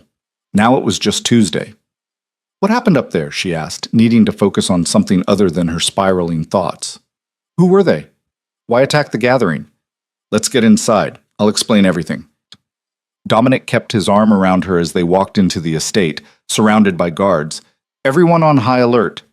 In Dominic's office, he poured them both whiskey with shaking hands. The adrenaline was wearing off for him too, Isabella realized. Beneath the controlled exterior, he was just as rattled as she was. "Lorenzo claimed no knowledge of the attack," Dominic began, downing his whiskey in one swallow. "The attackers were professionals, military training, high-end equipment, not standard mob muscle." "Who then?" "That's the question." Sophia Chen entered the office, looking remarkably composed for someone who'd just survived an assassination attempt. "I have my people running their faces through databases, checking international mercenary groups. Someone hired them specifically to hit the gathering." "To kill you?" Isabella asked. "To kill someone. Maybe me, maybe Dominic, maybe all of us." Sophia accepted whiskey from Dominic gratefully. "Or maybe just to create chaos. Weaken us. Make us look vulnerable." "It worked," Marco said grimly from the doorway. "Every family is scrambling, trust is broken, everyone's suspicious of everyone else." Exactly what someone would want if they were planning a move. Dominic's jaw tightened. This wasn't just an attack, it was a declaration of war. "But who's declaring?" Isabella asked. Silence fell as they all considered the possibilities. Finally, Sophia spoke. "Could be Lorenzo, using mercenaries to maintain deniability. Could be an outside family trying to move into New York. Could be the Castellanos making a play for control. It was their territory, after all." She swirled her whiskey thoughtfully. "Or it could be someone we haven't even considered yet." "We need answers," Dominic said flatly.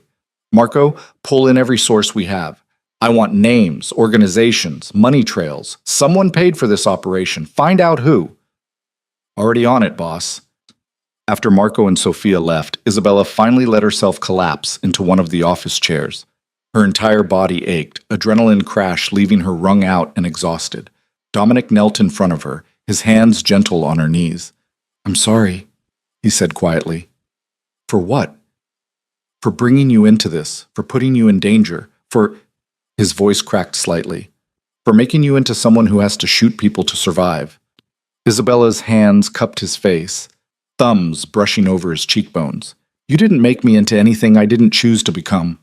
I could have stayed in my room, could have stayed hidden, but I chose to stand beside you. This is what that choice costs." "I know." Isabella's voice was steady despite the tears tracking down her cheeks. And I'm still choosing it. I'm still choosing you.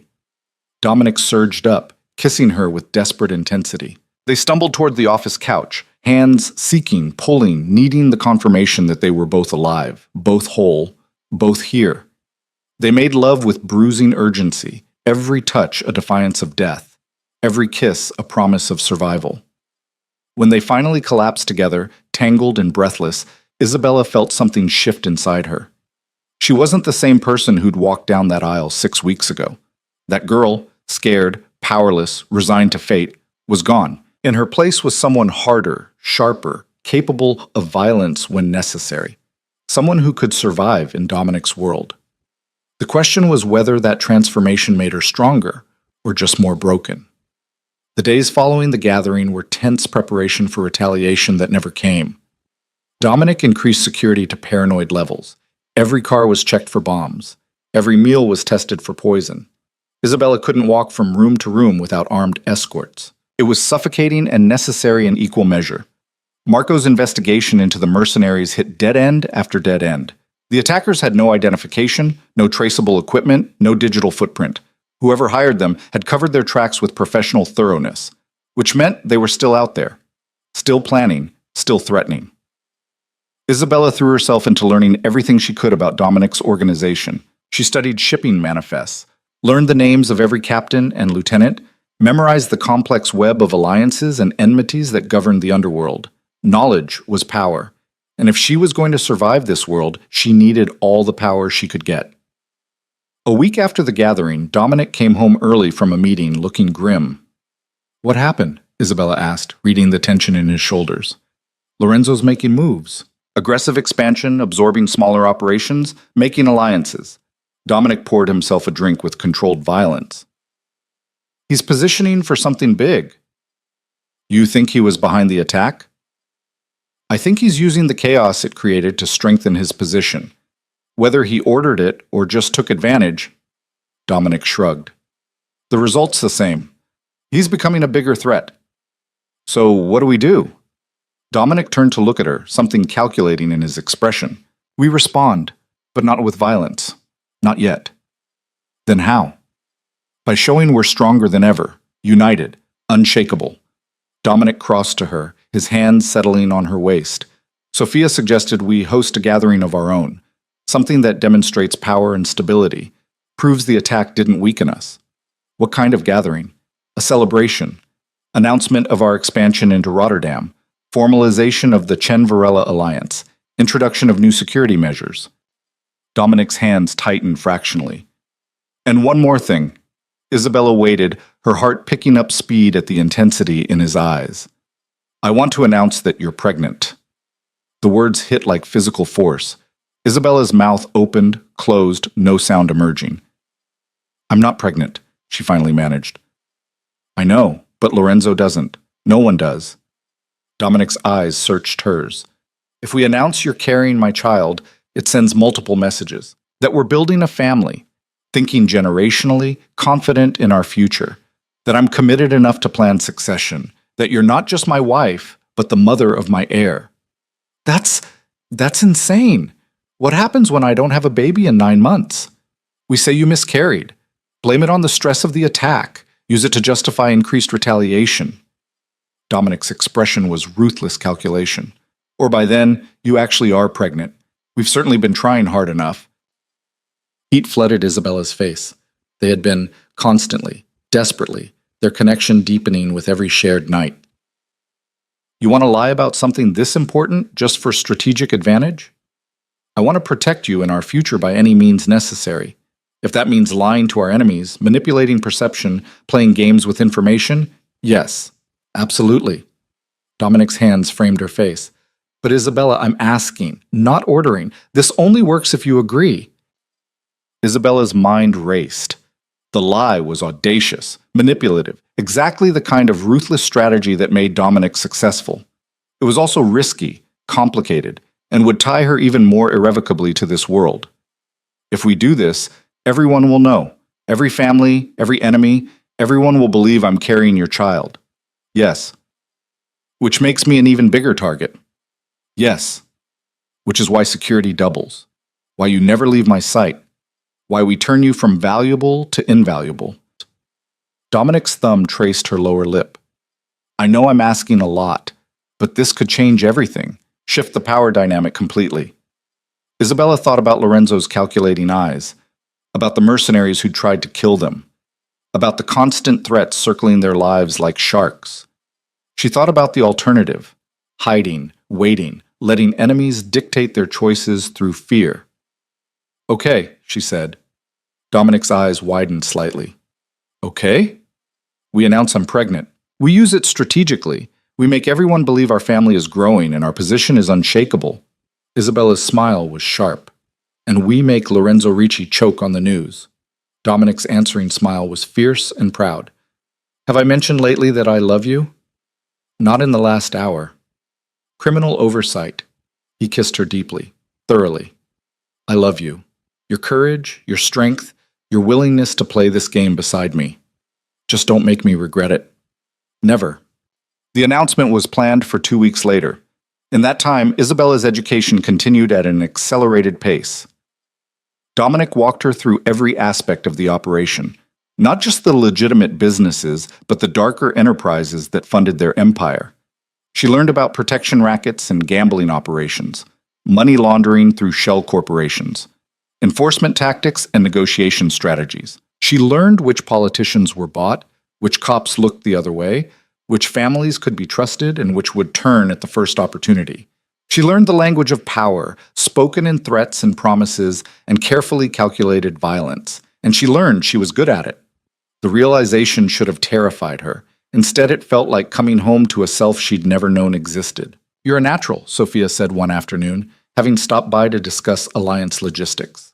She watched Isabella navigate a conversation with one of Dominic's captains with something like approval. Most people take years to develop instincts for power dynamics. You've got them innately. Or I'm just adapting to survive. Same thing in our world. Sophia's smile was sharp. Your husband chose well, even if it started as strategy. It didn't stay strategy. No, I can see that. Sophia's expression turned serious. Which is why I'm going to give you advice, Isabella. In this life, love is dangerous. It makes you vulnerable, gives enemies leverage. You've already seen what people will do to exploit perceived weakness. I know the risks. Do you? Because I'm not sure you understand just how much worse it gets. Sophia leaned forward, her eyes intense. When Dominic announces you're pregnant, every family will recalculate their strategies. Some will back off, not wanting to risk killing an unborn child. But others will see it as the perfect opportunity. Strike before the child is born. Eliminate both threats at once. You're trying to scare me. I'm trying to prepare you. Sophia's hand covered Isabella's. I like you. I don't like many people. So I'm telling you the truth. The next few months will be the most dangerous of your life. You need to be ready. I am ready. Then prove it. When Dominic makes the announcement, I want you standing beside him like you own the room, like you're not just carrying his child, but carrying the future of his entire empire. Make them see you as the queen, not the pawn. Isabella met Sophia's eyes steadily. I can do that. Good, because we need you to. The night of the announcement arrived with crisp autumn air and crystalline tension. The gathering was being held at the estate, Dominic's territory, his fortress, a statement of strength and security. Isabella dressed in navy silk that hugged her curves, her hair swept up, diamonds at her throat and wrists. She looked elegant, powerful, untouchable. The woman in the mirror bore no resemblance to the frightened bride of 2 months ago. Dominic appeared behind her, devastating in charcoal gray, his eyes dark with desire and pride. Ready? He asked. As I'll ever be. Then let's make history. The estate's ballroom had been transformed into elegant intimidation. Crystal, candlelight, carefully orchestrated luxury designed to impress and overwhelm. Representatives from every major family were there, along with politicians, judges, police commissioners. The blend of legitimate and criminal was so seamless it was almost artistic. Isabella entered on Dominic's arm to immediate silence. Every eye tracked them, measuring, calculating, looking for weakness. They found none. Dominic guided Isabella to the center of the room, his hand possessive on her waist. When he spoke, his voice carried to every corner. Thank you all for coming. Tonight is about celebration and announcement. The Chen Varela Alliance is formalized as of this evening. Our combined operations will control 70% of shipping on the East Coast, with Rotterdam expansion beginning immediately. Murmurs of surprise and calculation rippled through the crowd. But that's not the only announcement. Dominic's hand moved to cover Isabella's stomach in a gesture both tender and possessive. My wife and I are expecting our first child. The room erupted. Congratulations, shock, the immediate buzz of gossip and speculation. Isabella kept her expression serene, one hand covering Dominic's, playing the role of glowing, expectant mother with practiced ease. Through the crowd, she caught sight of Lorenzo Ricci. His expression was controlled, but she saw the flash of something that might have been fury or fear in his eyes.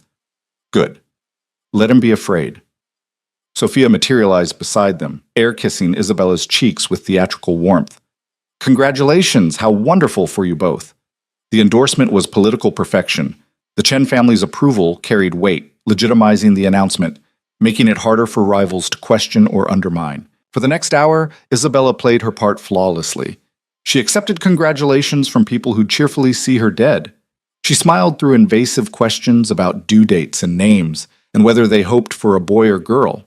She let Dominic's protective presence speak volumes about their relationship's strength. She was magnificent, and everyone knew it. But as the evening wore on, Isabella felt the weight of the lie settling over her like a shroud. What if she didn't get pregnant? What if the strategy failed? What if— Stop, Dominic murmured against her ear during a quiet moment. I can feel you spiraling. It's going to be fine.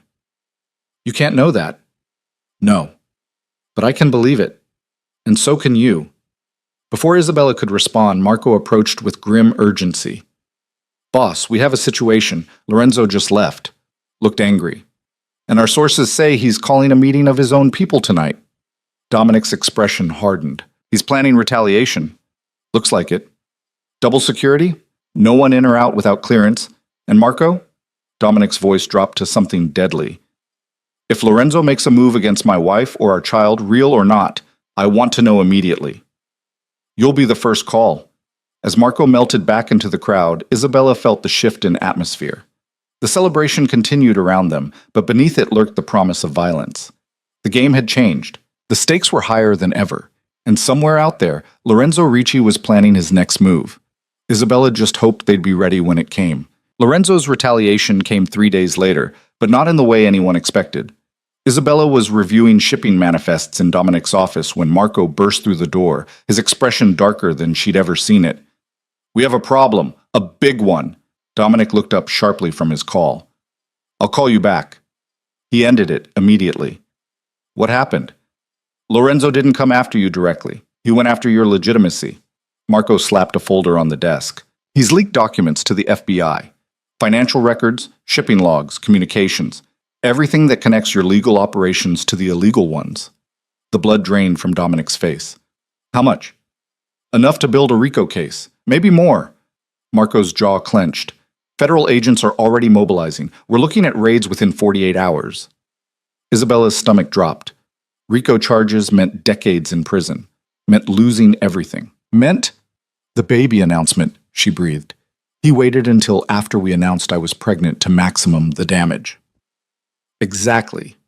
Dominic's hands fisted on the desk. He can't kill me directly without starting a war, so he's using the feds to eliminate me. And with you pregnant, real or not, it makes me look even worse. Crime boss with a child on the way, still running criminal enterprises. Can we stop it? Isabella asked. Not stop, but maybe redirect. But Dominic was already moving, pulling out phones, making calls. I need everyone in the conference room, now. We have less than 2 days to save everything. The next 36 hours were a blur of controlled chaos. Dominic's entire organization mobilized like an army preparing for siege. Lawyers descended on the estate, poring over documents, preparing defenses, looking for leverage. Marco coordinated with corrupt officials who owed Dominic favors, calling in debts with ruthless efficiency. Sophia Chen arrived with her own legal team, the alliance proving its worth in real time. Isabella watched her husband transform into something beyond the crime lord she'd married. This was Dominic at his most dangerous, not wielding guns, but wielding information, power, influence. Watching him work was like watching a master chess player execute a strategy 20 moves deep. The key is proving the documents are fabricated, one lawyer explained during a strategy session. If we can show Lorenzo manufactured evidence, the whole case collapses. They're not fabricated, Dominic said bluntly. They're real. Lorenzo got them from somewhere inside my operation. The room went silent. Another leak? Marco's voice was deadly quiet. Has to be. Someone with access to financial records, shipping data, communication logs. Dominic's expression could have frozen fire. Someone high level. Who? That's what we're going to find out. Dominic turned to his head of IT security. Pull access logs for the past 6 months. Everyone who touched those files. Cross-reference with anyone Lorenzo's been in contact with. I want a name by morning.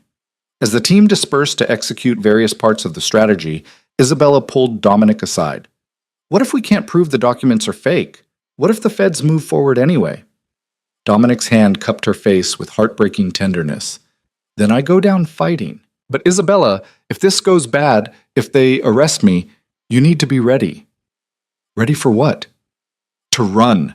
Marco has evacuation protocols, fake documents, offshore accounts, safe houses in 3 countries. The moment handcuffs go on me, you disappear. I'm not leaving you. Yes, you are. Dominic's voice was iron-wrapped in desperation. Because if they take me, they'll come for you next. Accomplice charges, conspiracy, whatever they can make stick, and I will not let you rot in prison for my choices. Dominic, promise me. His hands tightened on her shoulders. Promise me that if this goes to hell, you'll let Marco get you out, that you'll survive, even if I don't. Isabella's eyes burned with unshed tears. You're asking me to abandon you. I'm asking you to live, because one of us needs to, and it's going to be you. Dominic pulled her close, his voice breaking. I can handle prison. I can handle losing everything. But I cannot handle them destroying you too. So promise me, Isabella. Please. She wanted to refuse, wanted to scream that they'd survive this together, or not at all. But looking into Dominic's eyes, seeing the absolute terror beneath his controlled exterior, she understood. This was how he loved her, by making sure she survived, even if he didn't. I promise, she whispered against his chest, but we're not there yet. We still have time. Then let's use it. By dawn, they had their answers. The IT security team had traced the leak to Vincent Gallo, Dominic's chief financial officer, a man who'd been with the organization for 8 years, a man Dominic had trusted implicitly. Where is he at? Dominic's voice was arctic calm as he reviewed the evidence. Gone. Disappeared sometime last night, probably already in witness protection. Marco's expression promised violence. Lorenzo must have offered him immunity, relocation, the full package. Then we go after Lorenzo directly. Dominic stood, his decision made.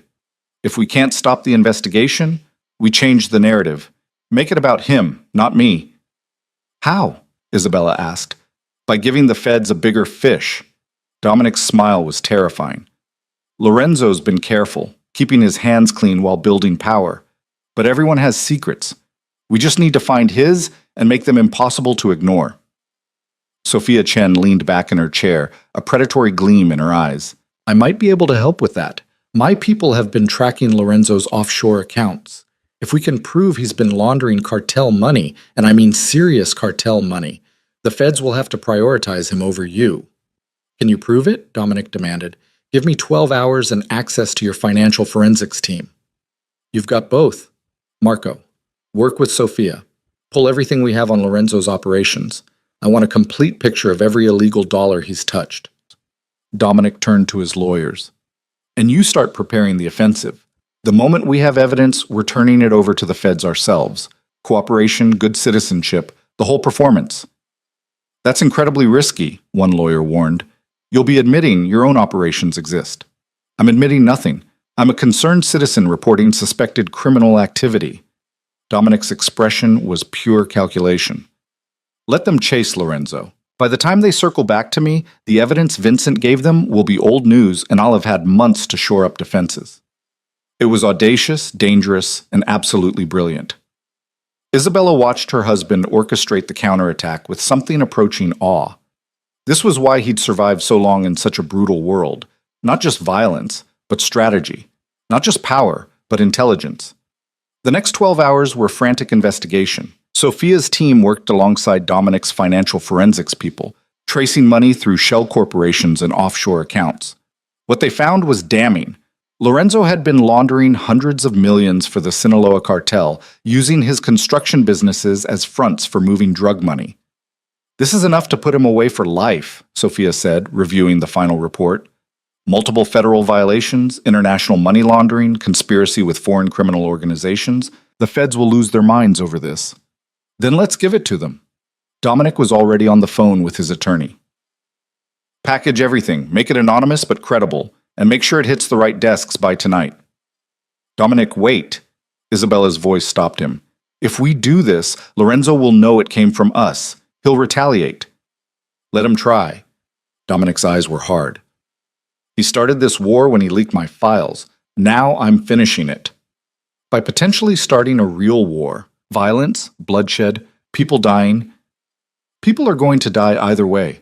At least this way I control the battlefield." Dominic moved to her, his hands gentle despite the violence in his voice. "I know this isn't what you want, but it's the only play we have. Lorenzo tried to destroy me using the law. I'm using it right back." Isabella understood the logic. She even agreed with it strategically. But the reality of what they were about to unleash, federal investigations, cartel retaliation, the complete destabilization of New York's criminal landscape, terrified her. What if the cartels come after us for exposing their operation? They won't, because we'll make sure they know Lorenzo was the one who got sloppy, who kept records, who made himself a liability. Dominic's smile was razor sharp. By the time this is over, the cartels will thank us for removing their problem. The evidence was delivered to the FBI at midnight through carefully laundered channels. By dawn, federal agents were raiding Lorenzo Ricci's properties across 3 states. The news exploded across every channel. Massive money laundering operation, cartel connections, one of New York's most prominent businessmen revealed as a criminal mastermind. Dominic and Isabella watched the coverage from his office, surrounded by guards, waiting for Lorenzo's response. It came at noon. A convoy of SUVs roared through the estate's gates despite security's attempts to stop them. Lorenzo Ricci emerged from the lead vehicle, flanked by armed men, his face a mask of controlled fury. "Lock it down," Marco ordered into his radio. "No one fires unless I give the word." Dominic stood, his hand finding Isabella's. "Stay behind me, no matter what happens." They met Lorenzo in the main foyer, 2 crime lords facing each other across marble floors surrounded by armed men, the air thick with the promise of violence. "You destroyed me," Lorenzo said, his voice shaking with barely restrained rage. "Everything I built, gone, because of you." "No," Dominic's voice was ice. "Because of your greed. Because you got sloppy working with cartels. Because you tried to eliminate me using federal agents and it backfired spectacularly. I should kill you right now." "You could try. But my men outnumber yours 3-1. We're on my territory, and if you harm either me or my pregnant wife, every family in New York will hunt you down." Dominic's smile was terrible. "You're already facing life in prison, Lorenzo. Don't add murder to the list." Lorenzo's eyes shifted to Isabella, something calculating flickering across his face. "The pregnancy? Is it even real?" The question hung in the air. Isabella felt Dominic tense beside her, felt the weight of the lie they'd told pressing down. "That's none of your business," she said clearly. "It's my business when it's being used as a political weapon." Lorenzo took a step forward. Marco and his men immediately raised their weapons. Lorenzo stopped, hands visible, but his attention never left Isabella. "You've played your part well, Mrs. Varela, the devoted wife, the expectant mother. But we both know what you really are." "And what's that?" Isabella asked, her voice steady despite her racing heart. "A transaction that got upgraded. A debt payment that learned to play the game." Lorenzo's smile was cruel. "Tell me, when you lie awake at night next to a man who bought you like cattle, do you ever wonder if any of it's real, or is it all just performance?" "That's enough," Dominic snarled, moving between them. But Isabella put a hand on his arm, stopping him. She stepped forward, meeting Lorenzo's eyes directly. "You want to know what's real? I'll tell you." Her voice carried to every person in the foyer. "What's real is that I walked down an aisle knowing I'd been sold. What's real is that I spent weeks believing I'd married a monster. What's real is that somewhere along the way, I discovered my husband isn't a monster. He's a man trying to build something better than what he came from. Isabella moved closer to Lorenzo, fearless despite the danger. What's real is that I chose to stay when I could have run, chose to stand beside him when I could have hidden, chose to love him when I could have hated him. Her smile was sharp enough to cut. So yes, Lorenzo, it started as a transaction, but it became something you'll never understand. Partnership, trust, love. And that terrifies you, doesn't it? Because you've built your whole life on the belief that love is weakness, and here we are proving it's actually strength. The room was silent. Even Lorenzo seemed momentarily speechless. Then, from somewhere outside, the sound of sirens, multiple vehicles approaching fast. FBI! Someone shouted. Everyone on the ground, now! Chaos erupted. Federal agents poured through every entrance, weapons drawn, shouting commands. Lorenzo's men dropped their guns immediately, hands up. Marco's team followed suit, well-trained in the performance of cooperation. Dominic pulled Isabella close as agents swarmed around them. Dominic Varela, you're under arrest for... He's cooperating, one of Dominic's lawyers interrupted, appearing from somewhere with impeccable timing. My client has information about Lorenzo Ricci's cartel connections and is willing to provide testimony in exchange for immunity. The lead agent's eyes narrowed. Is that so? It is. Dominic's voice was calm, controlled. I've been gathering evidence on Mr. Ricci's criminal operations for months. Money laundering, cartel connections, the works. I'm happy to share everything in exchange for protection for myself and my pregnant wife. Isabella's heart hammered. This was the final gambit, turning state's evidence, becoming a cooperating witness, using Lorenzo's crimes to shield his own. The agent looked between Dominic and Lorenzo, calculating. Finally, he nodded. Take Ricci, and someone get Varela's attorney. Looks like we need to talk deal. As federal agents dragged Lorenzo away, his face a mask of impotent fury, his empire crumbling in real time, Dominic pulled Isabella against him. It's over, he whispered against her hair. We won. But Isabella knew better. This wasn't over. This was just the beginning of a different game. The next 6 weeks were a carefully orchestrated dance with federal authorities. Dominic provided testimony about Lorenzo's operations while carefully omitting details about his own illegal activities. His lawyers negotiated immunity deals, cooperation agreements, protective custody arrangements. The FBI, desperate to take down a major cartel operation, accepted the bargain. Lorenzo Ricci was indicted on 43 federal counts. His empire was dismantled piece by piece, his allies scattering like rats from a sinking ship. Some of his operations were absorbed by other families. Many simply disappeared. And through it all, Dominic emerged relatively unscathed. Diminished, yes. He'd had to sacrifice some operations, distance himself from others, restructure everything, but alive, free, victorious. The cost was steep, though. Dominic spent weeks in debriefings, giving depositions, walking the knife's edge of cooperation without confession. The stress aged him visibly. Isabella watched her husband carry the weight of maintaining lies while appearing helpful, of protecting his remaining empire while seeming reformed. How much longer? She asked one night as he collapsed into bed, exhausted. The trial starts in 3 months. After I testify, we should be clear. Dominic pulled her close, his face buried in her hair. Then we can start over. Legitimate businesses only. No more looking over our shoulders. You really think you can walk away? I have to try. For you. For our future. His hand moved to her stomach, still flat, still empty of the child they'd claimed existed. Speaking of which, I'm not pregnant, Dominic. I took a test yesterday. The confession hung between them. The lie they'd built strategy around, the fiction that had protected and elevated them, remained just that, fiction. I know, Dominic said quietly. I mean, I suspected.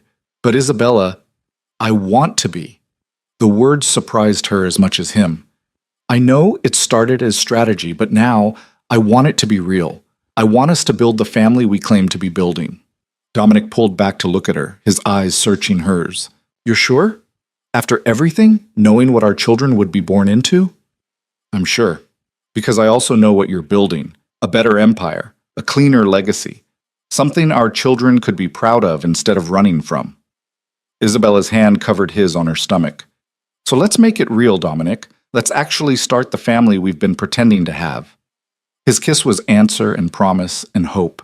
They made love with new purpose that night, not just passion, but intention, building toward a future that felt for the first time genuinely possible. 3 weeks later, Isabella took another test. This time, it was positive. She stood in the bathroom, staring at the two pink lines, her hand shaking. Real. It was real now. They were actually going to have a baby. The timing was almost too perfect. Lorenzo's trial was starting in 2 months. Dominic's testimony was scheduled. And now, just as their strategic lie was about to be exposed, it had become truth. "Isabella?" Dominic's voice came through the door. "You okay?" She opened it, wordlessly handing him the test. His face went through a journey of emotions: shock, joy, terror, wonder, before settling on something that looked like overwhelming love. "We're having a baby," he breathed. "We're actually having a baby," Isabella confirmed, laughing through sudden tears. The lie became truth, the best kind of truth. Dominic lifted her, spinning her around despite her laughing protests. When he set her down, his hands framed her face with reverent care. "I'm going to be a father. We're going to be parents. Everything I've been fighting for, it's all worth it. You're worth it." They told Marco first, who surprised them both by tearing up. Then Sophia, who arrived with champagne she wouldn't let Isabella drink, and a comprehensive list of the best obstetricians in New York. Well, word spread through the organization quickly. Genuine congratulations this time, real joy instead of strategic acknowledgement. Even in the criminal underworld, new life was still celebrated. The pregnancy changed everything and nothing. Security increased again, Dominic's protectiveness reaching new heights. But there was also a lightness that hadn't existed before. Hope for a future beyond survival, beyond strategy, beyond the endless game of power and violence. Lorenzo's trial became a spectacle. The evidence against him was overwhelming. Financial records, testimony from former associates, intercepted communications. Dominic testified for 2 days, walking the careful line between helpful witness and criminal conspirator. Isabella attended every day, her pregnancy just beginning to show, a visible reminder of what Dominic was protecting. She sat in the gallery, Sophia beside her, Marco stationed at the door, and watched her husband help destroy the man who'd tried to destroy them. The jury deliberated for 4 hours before returning guilty verdicts on all counts. Lorenzo Ricci was sentenced to 45 years in federal prison. His empire was officially dead. As they left the courthouse, reporters swarming, Isabella felt the weight of the past months finally lift. It was over. The war was won. They'd survived. "Mrs. Varela," a reporter shouted, "how does it feel knowing your husband helped convict Lorenzo Ricci?" "It feels like justice," Isabella said clearly. "Mr. Ricci tried to harm my family. Now he's facing consequences." "Are the rumors true that you're pregnant?" Isabella's hand moved to her stomach, now showing a small but definite curve. "They are. We're expecting in 6 months. Will you raise your child in this world? The criminal underworld?" "I'll raise my child in a world where their father learned from his past and built something better." Isabella met the camera directly. That's all anyone can ask, to be better than who they were yesterday. Dominic's hand found hers, squeezing with pride and love. 6 months later, Isabella gave birth to a son. They named him Vincent, after the father who'd inadvertently given Isabella to Dominic, starting the chain of events that led to everything. It felt like redemption, taking the name of a man broken by poor choices and giving it to a child who'd have every opportunity. Dominic held his son with trembling hands, tears streaming down his face unashamedly. "He's perfect," he whispered. "He's absolutely perfect." Isabella watched her husband, once the most feared crime lord in New York, now reduced to awed wonder by 8 pounds of squirming infant, and felt her heart expand impossibly. This was what they'd fought for, this moment, this family, this future. In the year following Vincent's birth, Dominic systematically dismantled his criminal empire and rebuilt it into something legitimate. Shipping companies became truly legal operations. Investment portfolios were cleaned and restructured. Partnerships with families like the Chens transformed into legitimate business alliances. It wasn't perfect. Some operations couldn't be salvaged. Some bridges had to be burned. Some people walked away, unwilling to give up the criminal life. But slowly, painfully, Dominic transformed himself from crime lord to businessman. from feared predator to respected CEO, from someone who took what he wanted through violence to someone who built through strategy and legitimate power. Isabella stood beside him through all of it, raising their son while helping restructure the empire. She discovered she had a gift for business strategy, for reading markets and people. What had started as survival skills in the underworld translated surprisingly well to boardrooms and negotiations. Together, they built something neither had imagined that day Isabella walked down the aisle: a partnership, a family, a legitimate legacy. On their second wedding anniversary, Dominic took Isabella back to the cathedral where they'd married. "I want to do this again," he said, standing in the same spot where he'd waited for her 2 years ago. "Properly this time. Not as a transaction, but as a choice." "We're already married," Isabella pointed out, though her heart was racing. "Legally, yes, but I want to marry you again. With love instead of debt.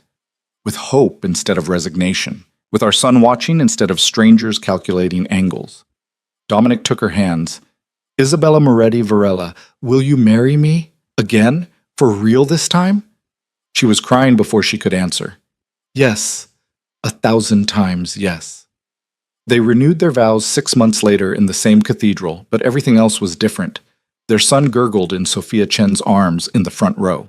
Marco stood as best man, openly emotional. Isabella's father, sober now, rebuilding his own life, walked her down the aisle with tears streaming down his face. And this time, when Isabella walked toward Dominic, she wasn't marching to her execution. She was walking toward her future. The vows they spoke were their own, written together late at night while Vincent slept between them. "I promise to choose you every day," Dominic said, his voice thick with emotion. "Not because I have to, but because I want to. Because you transformed my life from empire to family. Because you saw the man I could be and loved me into becoming him." "I promise to stand beside you always," Isabella replied, her hands steady in his, "through strategy and sacrifice, through transformation and growth. Because you took a transaction and turned it into devotion.